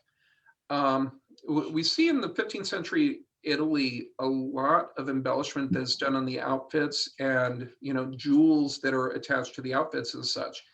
And it's gorgeous. We don't have any of it. And it's kind of obvious why we don't have it. They recycle this stuff. Yeah. But there was a smart reason for it, because at the time, if I were to go to a bank and take out a loan, I would have this interest. But if I pawn something like a jeweled sleeve, I don't have that interest. So it was very common for people at the time, specifically in Italy at this time, to put their investments into things like your embellishments, because you could avoid all of that nasty interest and such, and be able to make it work towards you. And in the process, when it wasn't in pawn, you could walk around and show all your wealth. So it was really it served a dual purpose, and I just love that. I love There's nothing like having one of those outfits where you can, like, you don't even have to say anything to the person you're trying to impress. All you have to do is just kind of turn sideways and give them a sleeve. And I love how these pleats sit too. I haven't seen shoulder pleats like that before. that didn't happen a whole heck of a lot, but I've seen certain examples where there's a little bit of, what we would consider cartridge pleating there, just to give some extra bulk. I learned long ago that I used to, when I was designing an Italian outfit, I would always make a point to, look at the pictures first before I decided what I came up with. And then I reached a conclusion: I can't invent anything they haven't done. And Right. the reason I say that is I was watching a Star Trek episode one time where there was this Klingon high court, and they were all wearing high Italian fashion. I don't know if they rated a movie wardrobe or something for it, or thought they were inventing something new, but I was like, that's from this portrait, that's from this portrait, that's from this portrait. There's nothing I could invent that they didn't do. They did it all. They were obnoxious. They went further and more obnoxious than I would go in some ways. So I'm like, I'm safe. I could invent almost anything, and I can almost guarantee it's Italian Renaissance, because they were just like that. I love that way of thinking. People get so hung up on, we've got like this tiny little extant piece of fabric attached to a piece of metal that survived, and they get so hung up on like how things have to be out of that. And it's like, people are people. They are inventive. They make shit work. They scrape fabric together. No, it's not only this way. It's a lot of different ways. It's interesting, because I love, as much as I talk a big game about, 15th century, the one true century, it's talk. I love all of it. And I love whenever anybody's really passionate about whatever it is. And with the clothing, there's different challenges no matter what you do, because if you're doing 16th century, it's very complicated sewing, and there's no way to get around that. Even if you're using a machine, you still have to do a lot of hand sewing, and it's bulky and it's complicated.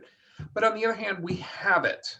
We know exactly how it's made, because we have several of the extant outfits and portraits and details and patterns, so you can replicate it. But then you have the early period stuff where, is it hard sewing? Well, no, but all we have are the rusticles left of the fabric behind a brooch, And based on the positions of the brooch, we might be able to figure out kind of how this outfit might have worked, assuming the person was dressed as if they were walking around and not dressed specially for their corpse. And, you know, it's like all the emphasis goes in a different direction. And I often see, you know, people on this side or this side, and really I'm in the middle saying, you know, that it's all hard.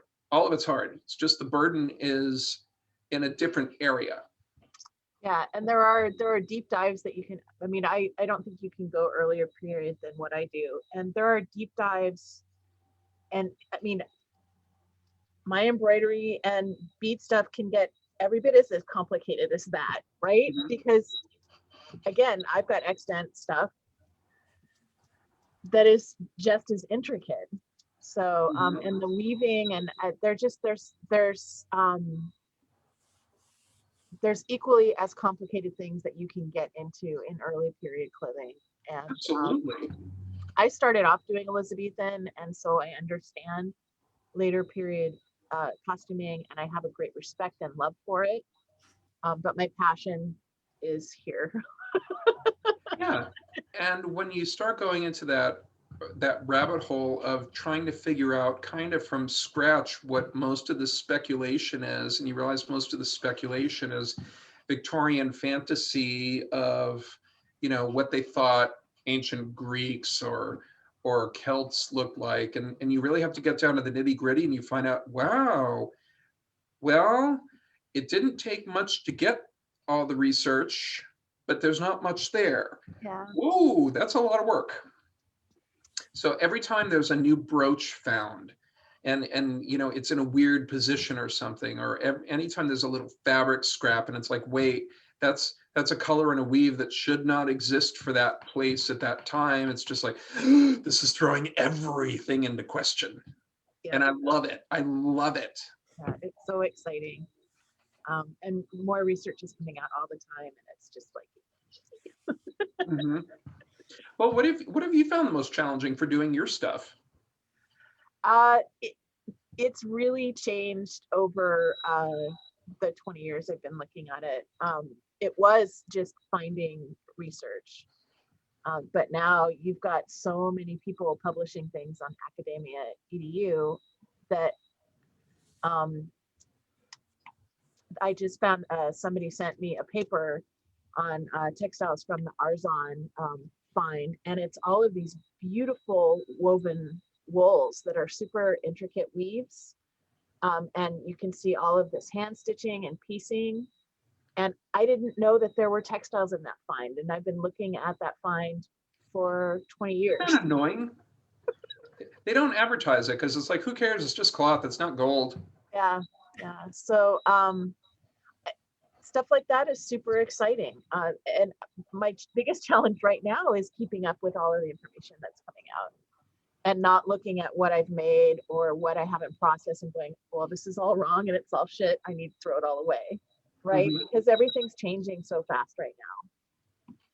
Oh, absolutely. So There was a museum exhibit really close to where we are that we went to a couple of years ago. And, you know, if it tells you anything, the name of the exhibit was Treasures of the Silk Road. Well, what's that? But, you know, it happened to be close by. So we decided, it's a Saturday, we'll go. It turns out Treasures of the Silk Road was a shortened version of funerary finds from this 3rd to 5th century graveyard in China that is clearly not Chinese people, but white-skinned Celtic people that shouldn't be here but are, and all the stuff that they found. And I was just like, holy crap. And when I walked in, it's like, oh, here is literally the world's oldest pair of pants. And the pair of pants were made out of what was clearly a huge tapestry that probably was in like a Greek temple or something. And I'm like, these people don't know how to market this crap at all, because, oh my God, this is amazing. yeah, And that's one of my I big, didn't expect that. that actual artifact is one of my big exciting things. So Uh-huh. yes, spot on. Is I that love the that. same? Is that the same pair of pants that that documentary was done on? I haven't seen a documentary. Different one? So they just released a documentary where it's an older pair of pants than those, and it's all woven as one piece of fabric, and it's woven to the pattern, and then it's got this kind of step, kind of crotch thing that goes up. I'll post the document. Yeah, it kind of cups.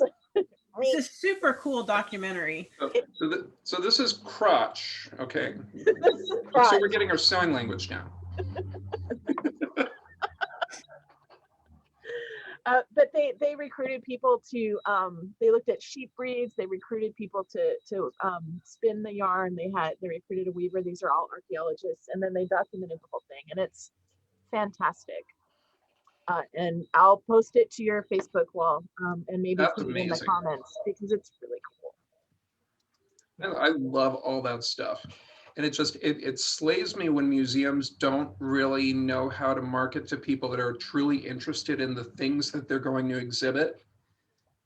But anyway, that's another whole tangent. Yeah, it totally is. Yeah, we went to Washington, D.C. a couple spring breaks ago, and there was this whole exhibit on Chinese women's clothing, later period, but it was all of this extant clothing and headdresses, and I was just like, Wow. I had no idea it was there. We just happened upon it. So pretty cool.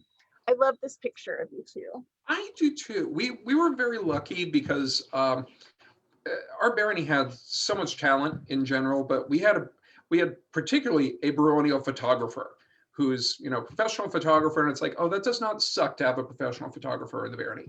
Seriously. And this was from a coronation. We have part of the ceremony in CAID. We talk about like the standard ceremonies and such. And what we do in CAID is after the king and queen dismiss their entire court and guard, pretty much everybody's gone and they're just up there alone. The very last thing that they do is they call forward all of the baronial nobility to basically kind of stand as their default court. And then there's a recess, blah, blah, blah. When we come back in and they take their seats, all the baronial nobility is up there, and then they call for the prince and princess ready to ascend. When the crown comes off of the king's head, all of the baronial nobility do the same thing. Nice. And it's a powerful thing, and it comes from the English coronation ceremony, and it just really emphasizes that all power comes from the crown. The baronial nobility is nothing without the crown. So you have all of these people holding their coronets out in front of them, waiting for the exchange of the crowns. So this was from one of those moments as we were kind of like standing at, just as default court and guard. And it works well for me, my hubby, because of course he's so much taller than I am. I can stand in front of him and it's fine. So, it's proof we can be serious during court. But the funny thing about this is, as serene a moment as this is, it turned into something else very quickly, because the king had one job. He had one job, one line he had to deliver, one thing. All he had to do was say, are the heirs ready to, ready to accept their new position? What came out of his mouth was, are the heirs ready to take the position? And, you heard that like little bit of laugh from the front row and then the second row, and then it just cascaded. And eventually, like, I ended up on the SCA facepalm group like this, in the same exact pose, as I'm just like, he had one job, one line, one job. Do not say assume the position in court. It's just not done. So, we're all looking at the queen going, save this moment, save this moment. The queen again, the queen only had one job. Queen only had to say, bring forward the lawful heirs. What came out of her mouth was, bring forward the awful heirs. It was a very memorable court. Oh, those poor people. Yeah, I mean, and everybody, I mean, the current king and queen, the new king and queen, all of them had done it before. So this was not like, and there was no malice at all. This was just the perfect storm of accidentally saying the wrong thing or having a slip of the tongue. It was hysterical though. And I think that's what makes our kingdom our kingdom. We try so hard to be serious. We are very proud of the sticks that we have planted where they shouldn't be. But by God, every now and then there's a slip up and we just lose it.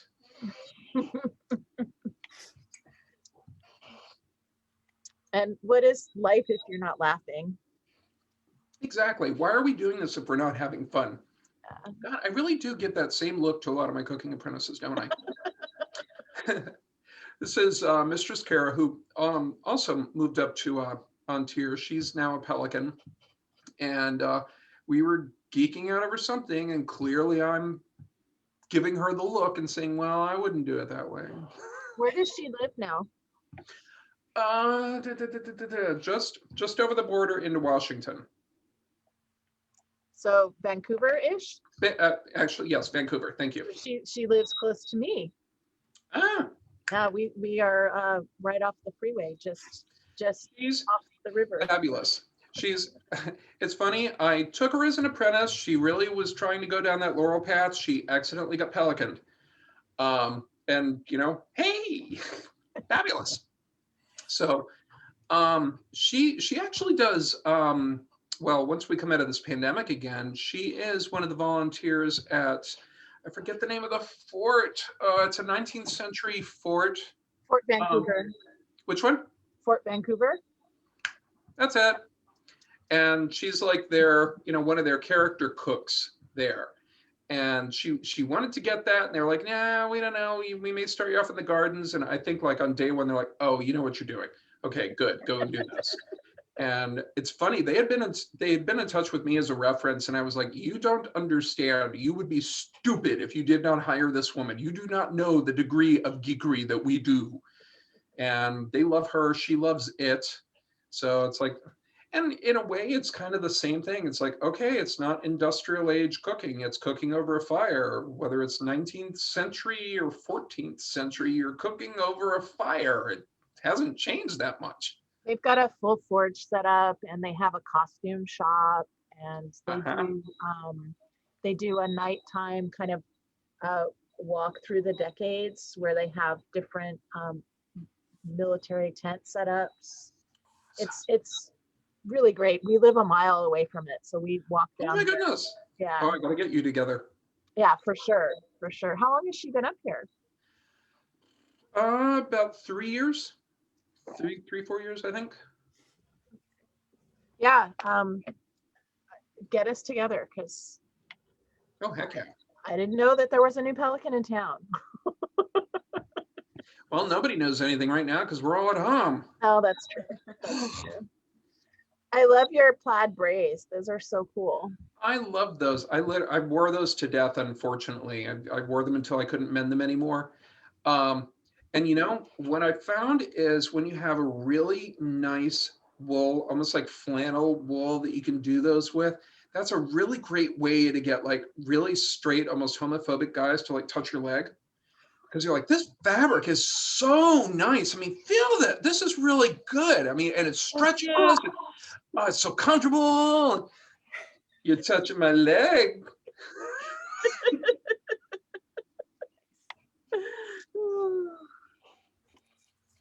Awesome. Oh. I think that's the one and only time I wore Tudor.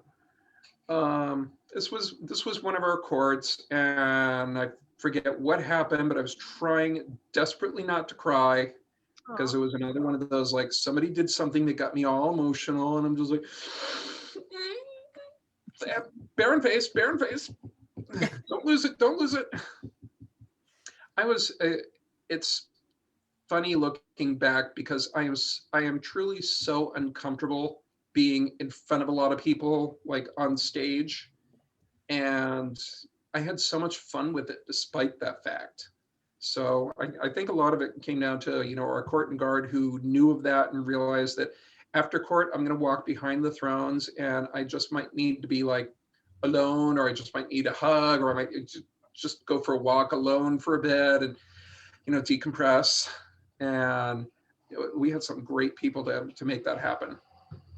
So great. I think the bonds that you make when you're in a position like that with your support staff are like family. They're Absolutely. yeah. There's no question. The bonds that you make. Oh, this was fun. I think this was one of the last events we were able to have. It was a coronation at a new site, and there was this gorgeous, very little chapel attached to the site. And it wasn't part of the event as much as it was just photo ops. So we were able to take advantage of that. So I went running in and I'm like, well, I'm in a, not as loud as a lot of my outfits, but a fairly loud outfit. I think I want a picture with this. So, props, all the stuff. Anytime we can get those photo moments that look like a portrait or kind of are somewhat similar to a portrait, I love it.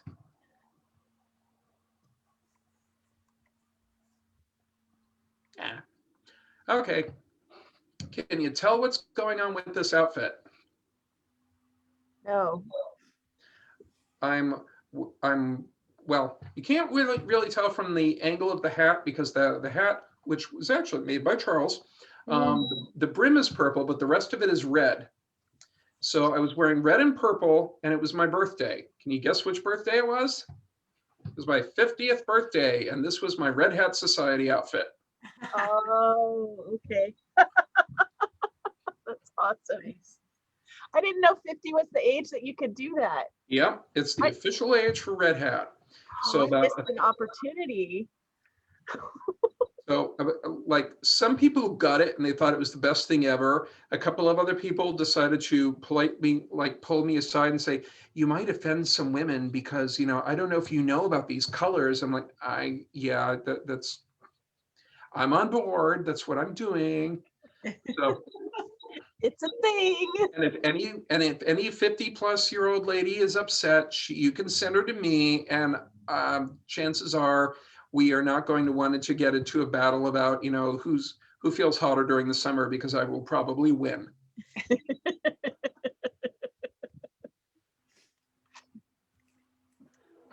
Oh, this was awesome.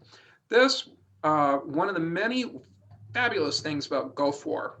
Have either of you been to Gulf War? No, I was supposed to go last year. Go to Gulf War. It is so freaking awesome. There's so many things that happen there that don't happen anywhere else. I mean, you've got the permanent structures there for one. The Tudor village, the Viking long house, the blacksmith shop, the pubs.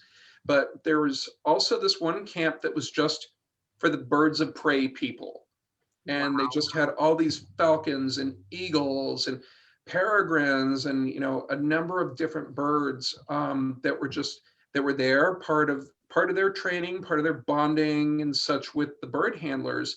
But it was cool because you could go and actually handle the birds, with the trainer there. And I did a good job of kind of covering up the fact that I was scared to death, because I recognized that this isn't a pet. This will rip my face off any second. And yeah, that's not pleasant. So, oh my God. And those things are heavy. I had no idea how heavy these birds are until I'm trying to hold my arm up for a portrait and going, this is a lot. So, and sharp claws and beak on those things too. Exactly. Yeah. And just the fact that we have people that are doing falconry and handling birds, studying this stuff in the SCA, it's like, who ever thought that this club would turn into such an amazing study group? But so cool. Yeah, and being able to do this and actually hold the bird, I was like, get the picture, take it off.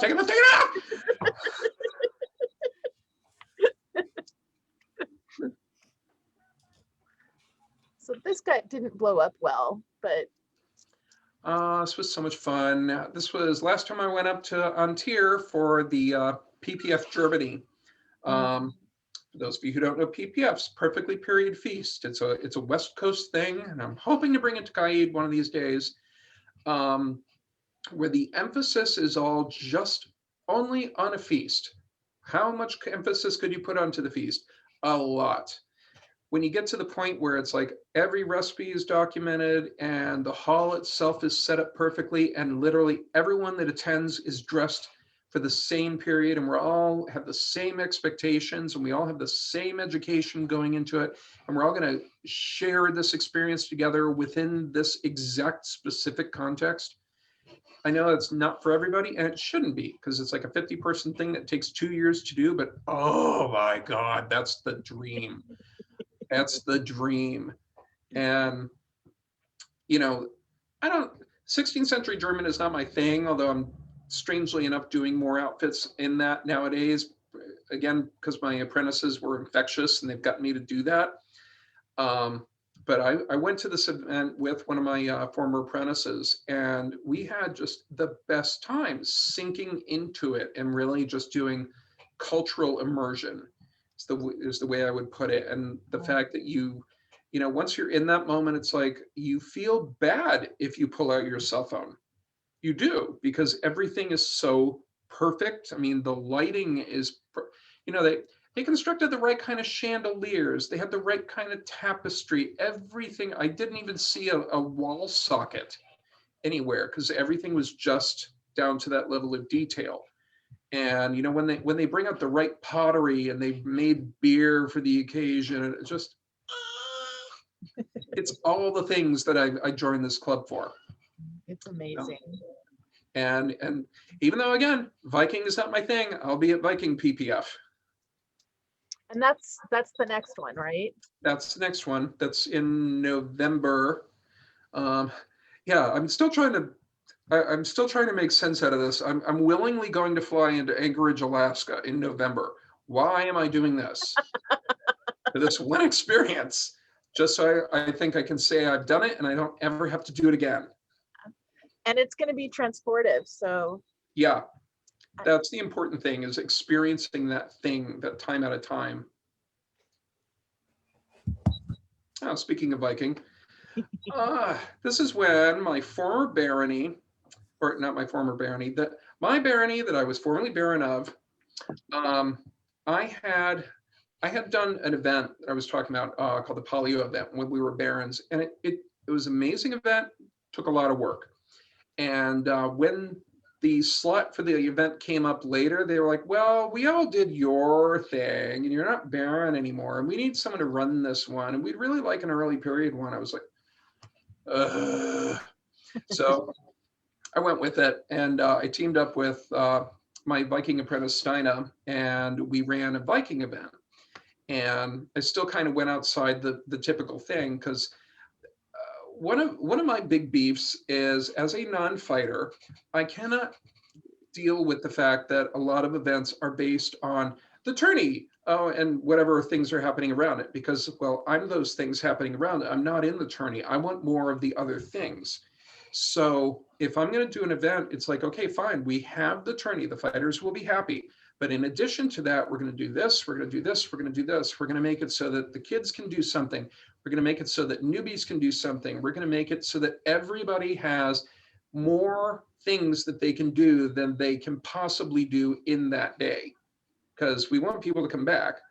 And we did everything from like a rating game to trivia contests to just whatever silly stuff that anybody could do at whatever level, to just kind of bring it up and make an overall competition. And you know, the winner at the end of the day, or the winning team, came down to not just the fighters, but you know, the combination of the fighters and whoever won this and whoever won this and whoever won this. So it was really a team effort, and it ties together researchers, fighters, art geeks, newbies, old timers, whatever. It kind of puts us at a level playing field, and I like that concept, and I really love it when we're able to do that. Do you have things like that in Ontario? Oh, I don't even know. Well, I think most of our events are not just attorney, at least where I am, like where my barony's not fight centric, at least not locally. So Okay. We definitely have an effort to please all of the niches that we have. But we also have a lot of, like, we have archery only events. We have, you know, arts and sciences only events. We have equestrian only events. And Wow. we have Sport of Kings, which is like a very fighting centric event. But our crowns, you know, have rapier tourneys, and they have horse tourneys, and they have, you know, they have a lot going on. There's so much going on at every event. It's almost too much. it's overwhelming. Yeah, you can't. And if somebody's into more than one of those specialties, they have to choose between one or the other, because it's all jam packed into a weekend, and everything's going on at once, and it's a lot. I'd rather somebody have to choose between things that they want to do than to show up and have nothing to do. Yeah. Yeah. I think I'm not a very good person to ask about it, because the last 17 years I've been raising kids, and that has been my focus at events. And it's so all consuming that just keeping up with my laurel peer duties and doing the kids and supporting my husband as a fighter, I'm overwhelmed, and I don't really know what else is going on. You said So- duties, I have to drink. Duty.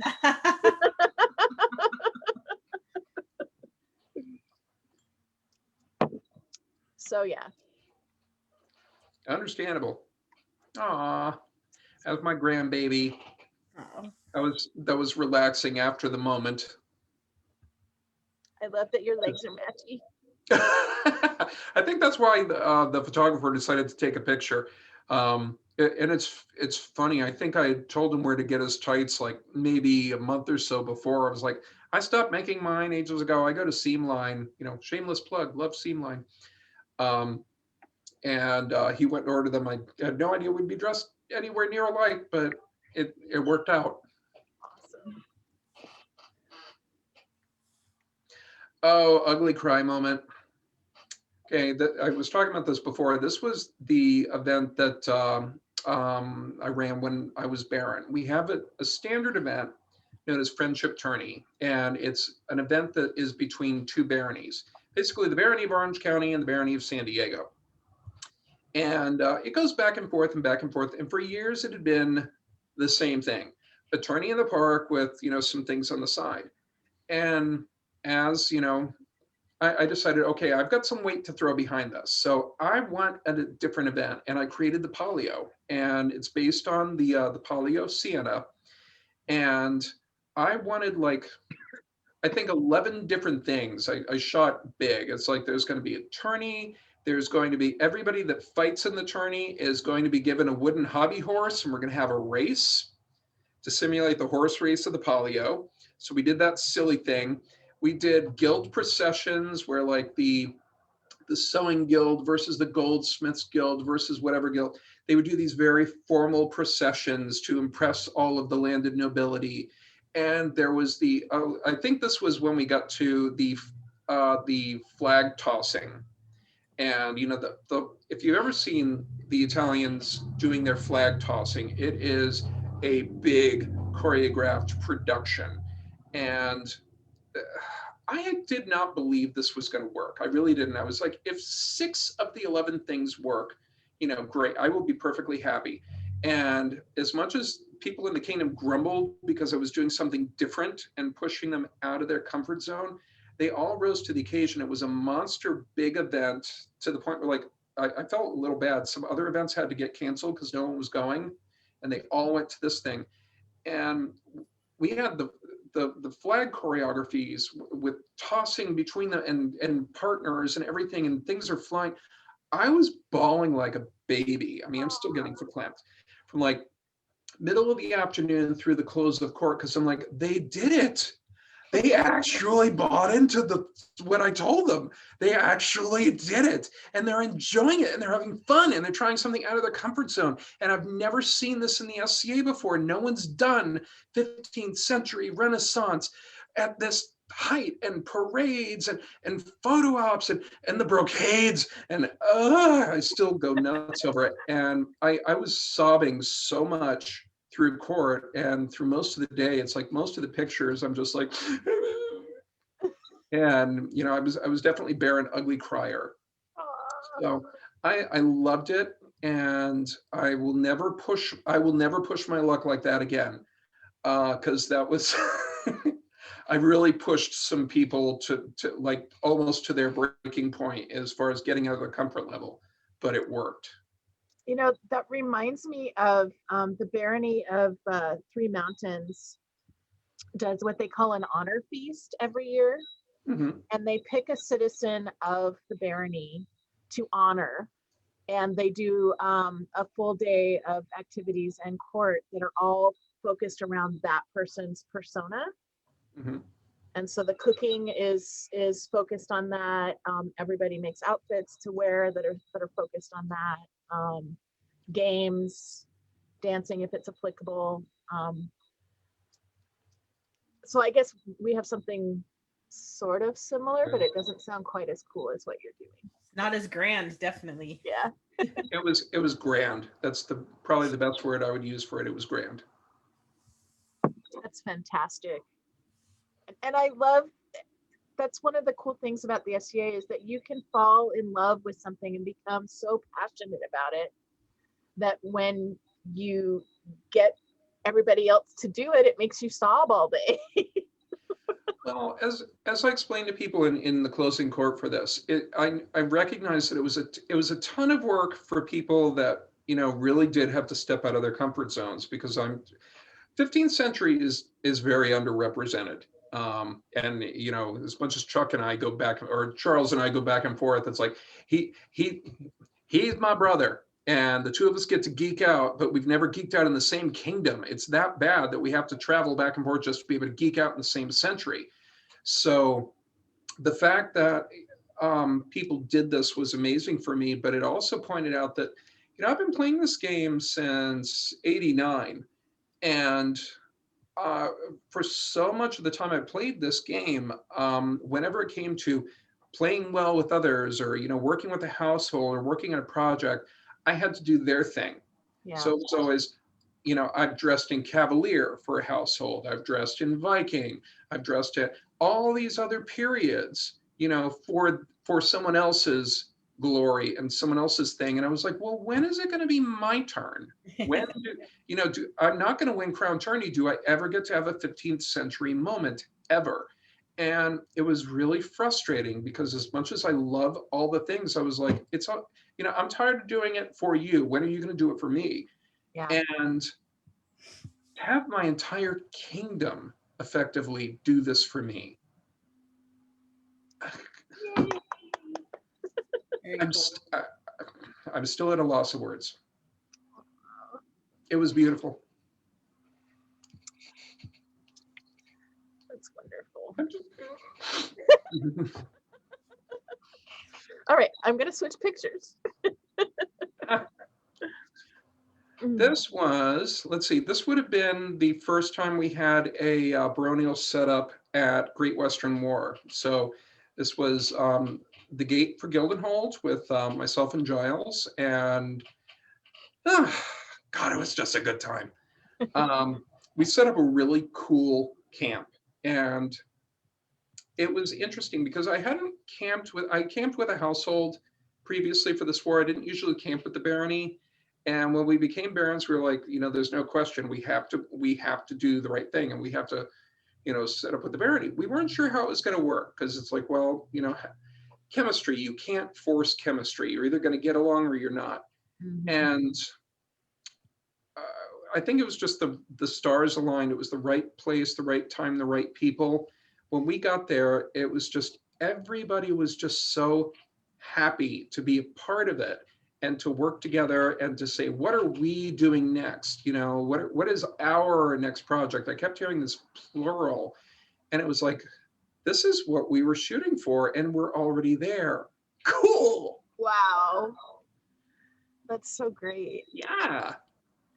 So in a kingdom that does mostly like day events in a park, you've got this one big war event that you do that's a week long. Mhm. And so do you have kind of special camping equipment that only comes out once a year for this event? Pretty much. I was stunned when I moved to CAID and I realized that every event is just a couple of hours long on a Saturday. I was like, okay, well, I guess camping has gone bye-bye. You know, okay, that's the price of moving from one part of the country to the other.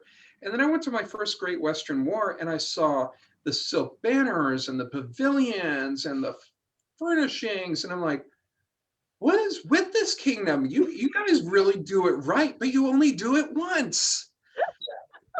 And the first time I was in our home camp, this is the part that really killed me as a period cook. We had the most amazing period cooking setup in the center of camp. You know, these tripod, or even more complicated than that, just these like raised braziers and everything. And I'm like, oh my God, I've always wanted to cook on things like this. And they were all built really just for decoration. The household did like a spaghetti night one night. I'm like, oh no, no, no, no, no, no, no, no, no, no, no. You have all this stuff that I've been wanting to play with forever. I will cook. And they're like, oh, we don't want to put all that on you. I'm like, you don't get it. I want to do this. I've wanted to do this for a long time. So I'm amazed by it. And the quality of camping in this kingdom is really cool for the one time of year we do it. It's just very strange. amazing. But But you know, we're getting more people to go to West Frontier Wars, so that's a good thing. yeah, for sure. And sometimes taking all of the stuff to an event for the weekend, setting it all up late on a Friday night, camping, being exhausted on Sunday and having to pack down and drive 4 hours home. Oh my God, yes. And when you do that 2-3 weekends a month, it gets really exhausting, and and there's some burnout. So I can see kind of a beauty in only doing that once or twice a year. We need squires. That's what we need.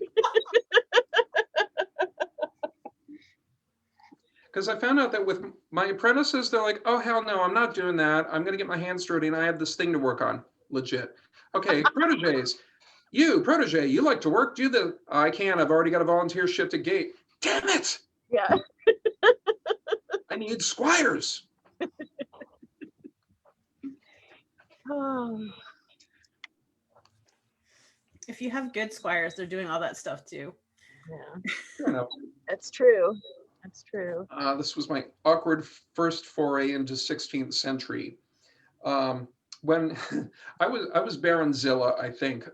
When Giles and I were barons, the one really hard constraint I put on him, so I said, look, I don't ever, one of my personal beefs, I can't stand it when I see like an Elizabethan and a Viking up on the throne. That just messes with me. I'm like, it can at least coordinate. I don't care who you are, just please at least coordinate for the audience sake. So when we were barons, I said, whenever we are on, you know, when it was one of our events, it's like, we will be dressed in brilliant colors and we will be dressed in a contemporary period. You know, don't have to be matchy, but at least look like we, as he puts it, we didn't go to the same tailor, but we shopped in the same town. Right. So, and he's very 16th century. So I'm like, okay, I'm gonna have to do some 16th century stuff. So I did. And to be fair, he did some of my stuff too. So, you know, it all worked out. I'm 16th century doesn't work for me unless it's German, then it's cool. That's perfect segue. There we go. 16th century German is just fun. This was from PPF Germany up in Antier, and I'm very bummed. I've literally only gotten to wear this outfit once, And I don't know when I'll get to wear this in Ontario because the whole thing is silk, which means it is all completely for warm weather or for cold weather. And yeah, I don't know if I'll get to wear that again here down here. No. It's Well, you just have to come visit more. Well, eventually we'll move up north. Oh. This was fun. And this is a comfortable outfit. This wasn't actually even an SCA event. This was a bunch of us geeks who found out that there was a Pompeii exhibit going on up in LA. We decided, well, we should do an SCA field trip. Well, if we're going to do an SCA field trip, we really need to be in garb. And me being obnoxious, I'm like, well, if I'm going to do that, and there's a good possibility they might have some of the carbonized bread on display, I want to be the Roman baker that fled the shop right before, you know, the volcano went off. So I had to bake up some, what is it, panum quadrata, something to that effect, which is the Roman bread I have there, and you know, just do it all up and be, you know, baker boy.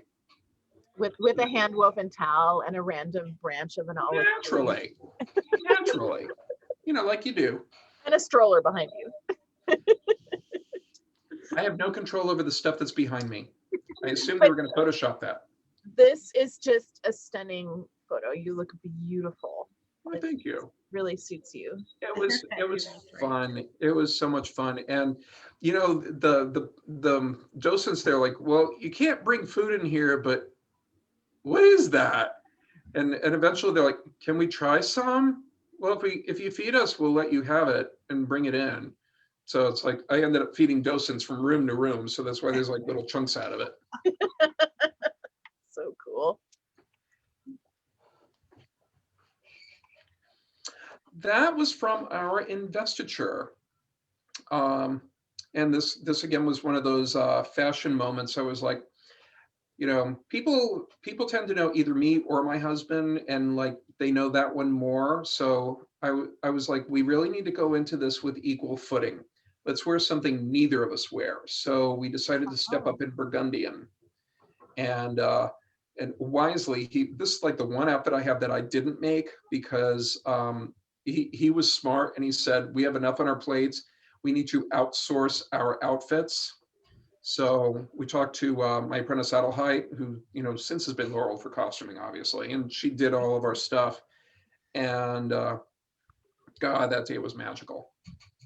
It was so weird. I was still expecting to have somebody protest up until the moment of court. No one I knew, but I'm always thinking, what's the worst possible thing that could happen? And, you know, fortunately, none of that happened. So great.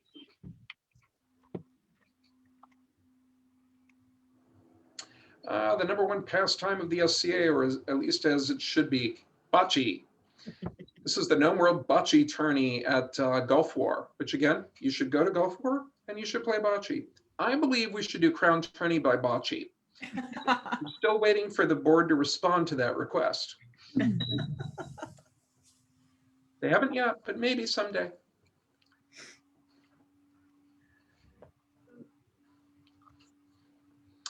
Oh, and this was, I don't know how many kingdoms do this. This is when Giles and I stepped up as Reeves. It is typical in CAID that when you have baronial heirs, they step forward at an investiture before the investiture and become Reeves. It's kind of like when you become crown prince and princess, sort of. And then the Reeves sit with the current coronets for courts. So that usually happens for like a 6-month period or so. 6 month, 3 month, depends on the barony. I had never heard of it until I came here. I think it's a really cool concept because it helps people make that visible connection and transition so that it's not just these people and then those people. Yeah, which can be really jarring to the people. It really is jarring. So when you have, like, we did this in January and then our investiture was in June. So we had that 6 months sitting with our parents, you know, so people could make the connection before our actual investiture. And I think that's a really nice and smooth way to do it for baronial transitions in the SCA, because, you know, every barony is different and I can't tell you how your barony should be. but I think this is such a very good visual impact for the people that are in your barony that are playing. It really helps out culturally. So I highly recommend it. Yeah, my brain is going past all of the baronial switchovers that I've seen and how divisive they can be and how this just seems like such a good way to mesh everything. I Charles, think it's nice, and it involves the incoming with the outgoing. So there's a lot more, you kind of get that on the job training because you're sitting there in the court, you're knowing what's going on in the court, you're seeing, physically who's doing what, how things are appearing, and you're less likely to make all of those complete screw ups that you would make initially stepping up. So it's, I don't know if it's uniquely CAID, but I would love to see other kingdoms start doing this because I think there's a definite advantage to it. And, I probably have one of the better perspectives of this because I've been landed in 2 different baronies in 2 different kingdoms. And I can definitely say having that transition period where you're there with your predecessors is really helpful. yeah, I really love that. I have taken some notes because I have so much sway. I have none. And we're done. And we're back. Yeah. So I'm gonna stop sharing. We're all gonna get big again. Yay. Well, that was awesome. Thank you. It was. This was fun. Ripken, do you have any other questions? I don't think so. Okay. I wanted to ask you about cheese. Oh, yeah. Cheese, it's a wonderful thing. Anything in particular? Are you a cheesemaker? I am a cheesemaker, but in all fairness, the cow does most of the work. In all fairness. I love that. Like many people on this coast, I got inspired by Duchess Juana up in the West, and I started really getting into cheese making, just as one of the many subsets of cooking, and it's fun. It was so weird for me. It wasn't until I started putting classes together that all of a sudden the most obvious thing occurred to me. I'm like, oh my God, all these different cheeses, they're literally the same thing. It's just curdled milk. But that one little tiny difference you do in the process will result in this versus this, completely different products. And to me, that's amazing.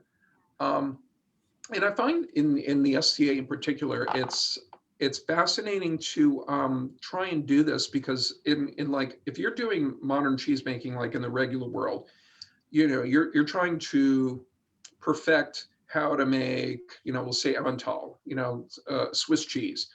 Well, what you're doing is you're actually simulating the process that happens naturally over there as the modern cheesemaker.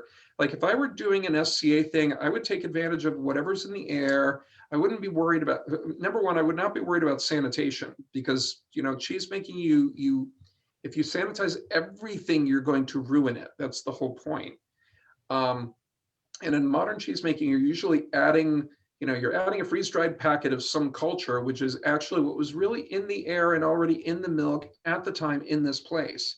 So like I could experiment with making Swiss cheese here, but I'd have to add a packet.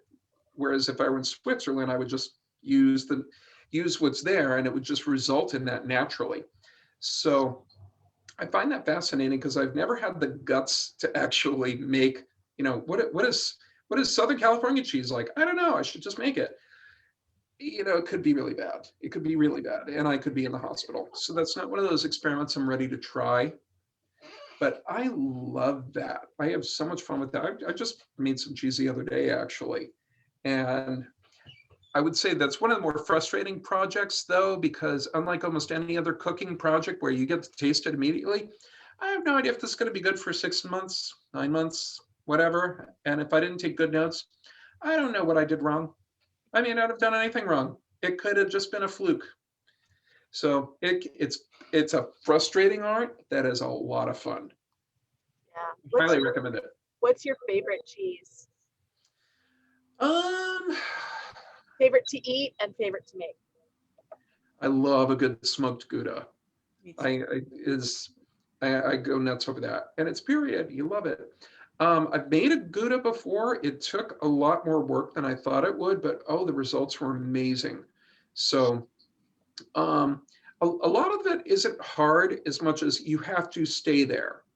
It's like even if you step away, you have to come back 15 minutes and then 15 minutes over an 8-hour process. So pretty much if you're making this, you need to stay home and you need to, keep on a schedule. That's pretty much the hard part about it. And keep your attention focused. Keep your attention focused. And if that temperature is off, I did find it interesting because this is the way I approach a lot of the arts is, nowadays when we're looking at doing reproduction arts of any kind, we're looking at how to precisely replicate it. So like for cheese making, you pull out your automatic thermometers and make sure the temperature is precisely this, and then precisely this, and then precisely that. Well, what did they do in the 13th century? That's what I'm more interested in. They didn't have that. They didn't have this. They didn't have this. They didn't have this. So what is it that they did? And I kind of like getting more into that and figuring out what is their foolproof recipe, what made it so that things worked for them. And was it just a person that knew exactly how it was supposed to look and exactly how it was could have been a supposed fluke. Yeah. Well, there's a lot of things that just happened, and I don't think they even understood it, but they just knew it. Yeah. Like, and a lot of these SCA skills have really translated nicely into modern things. Like, I will have wooden chopping blocks, and if one is looking dirty or moldy or something like that, most people would just, you grab a bottle of bleach and dump that. Well, I'm going to do what the tutors did and just say, okay, I'm going to pull out some salt, scrub it with that, and then I'm going to scrub it with vinegar. I have no idea why this works, but it just does. And then I'm going to leave it out in the sunlight. Vinegar, salt, and UV light. Those are the three that are going to kill everything. Did they know that? No, but they managed to survive. So that's how we know it. And now, modern science tells us these things. We're like, oh, they were onto something before they knew better. So I will do that now. I'd rather not use modern chemicals. I'd rather, use those natural things because it worked then. It's going to work now. Yeah. And it was just, some person does this in their kitchen and nobody dies. So we should all do that so that nobody dies. Until somebody dies and then you realize, oh, it's that house. Yeah.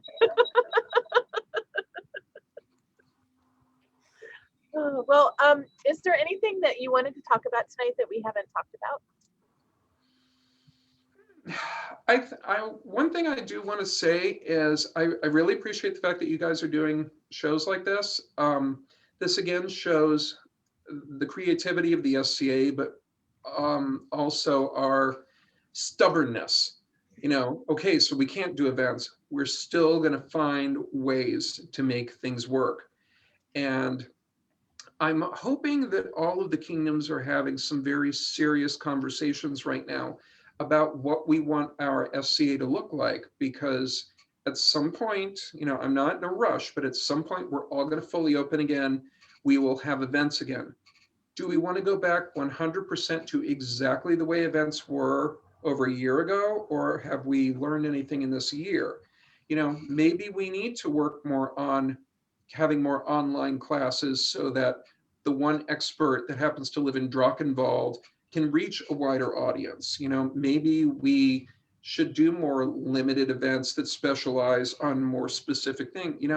Let's not look at this as a tragedy. Let's try and take the positives that came out of this and use them and make a better SCA, because we've had a lot of talks about things in the past year, everything from, equality and inclusion. We don't want the SCA to be the same way it was when we shut down.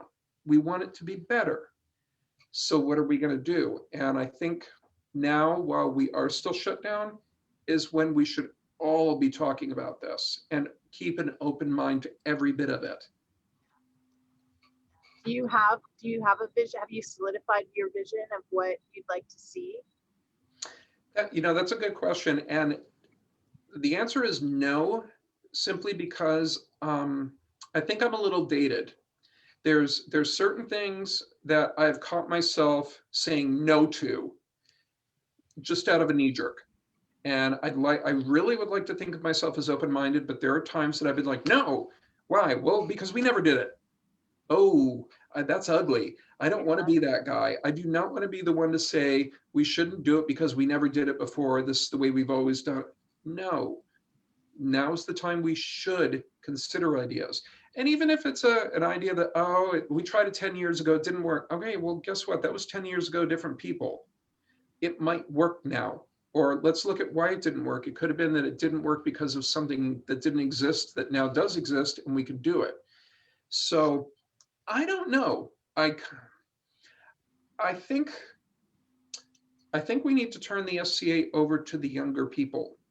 And that's a dangerous concept, especially for people that were at the first party, or, people that have been playing since AS single numbers. But the future is in the newer people, and we don't know what direction this club is going to go in. And we shouldn't think of it as a threat. We should think of it as a wonderful new opportunity for new things, new learning, new people, new passion, new drive, new desire, new concept. And if it's something that you didn't think about 10 years ago, 20 years ago, 30 years ago, 50 years ago, so what? It doesn't invalidate you. So I kind of want to take a back seat and spend more time listening at this point than talking about what it should be. I think that's fantastic. I think I would like there to be a way for more experienced players like us to facilitate those younger voices and to enable them. I think that a lot of them have, and I'm putting words into people's mouths, but it's because I've had some conversations and I've been thinking about this a lot. I think that a lot of people have been subject to that. No, we don't do it that way. We don't. And so they have really felt shut down. And I'm not sure how to open that door. But I'd like to see us do that. And I'd like to see us mentor some of these people without stepping on their ideas, like just be there to lift them up and support them and watch them go, I guess. 3 words. All you have to do is say, tell me more. And just let them talk. And I found that's really helpful. There's things that we are blind to. I don't remember what it's like to be a newbie. I'd like to say that I do. I don't. It was a long time ago. And even if I remembered everything, the experience is entirely different. Technology is different than it was. The experiences I had, young people coming in now can't possibly understand because they will never go through that. They'll go through different things that I don't understand, and I need to listen to them. That's fantastic. Rifkin, do you have anything else? No. Yeah. Well, thank you so much for that. And thank you for joining us tonight. We really, really appreciate it. Thank you so much. This was an honor. For us too. I do not have my calendar with me, and I am completely blanking on who's next week. Next week we are interviewing Duchess Honorad from Ontier, who's been queen. I don't even know how many times, maybe 7. A lot, with at least 3 different. I don't know. Anyway, there are many queens that have sat the thrones many times, and they have been temporary queens. But for those of us who are permanent queens, we hope that they know their space.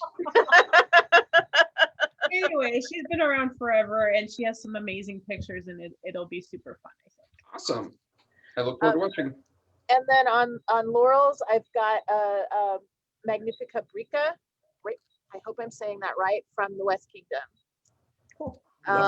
She's my cousin. That'll be fun. Yeah. All right. Well, thank you everyone for watching and hanging out with us. And I hope everyone has a enjoyable weekend. And thank you again, Giuseppe. This has been really wonderful. My pleasure. And happy St. Patty's Day, everybody. Oh yeah, happy St. Patrick's Day. It's been such a pleasure to get to know you a little bit.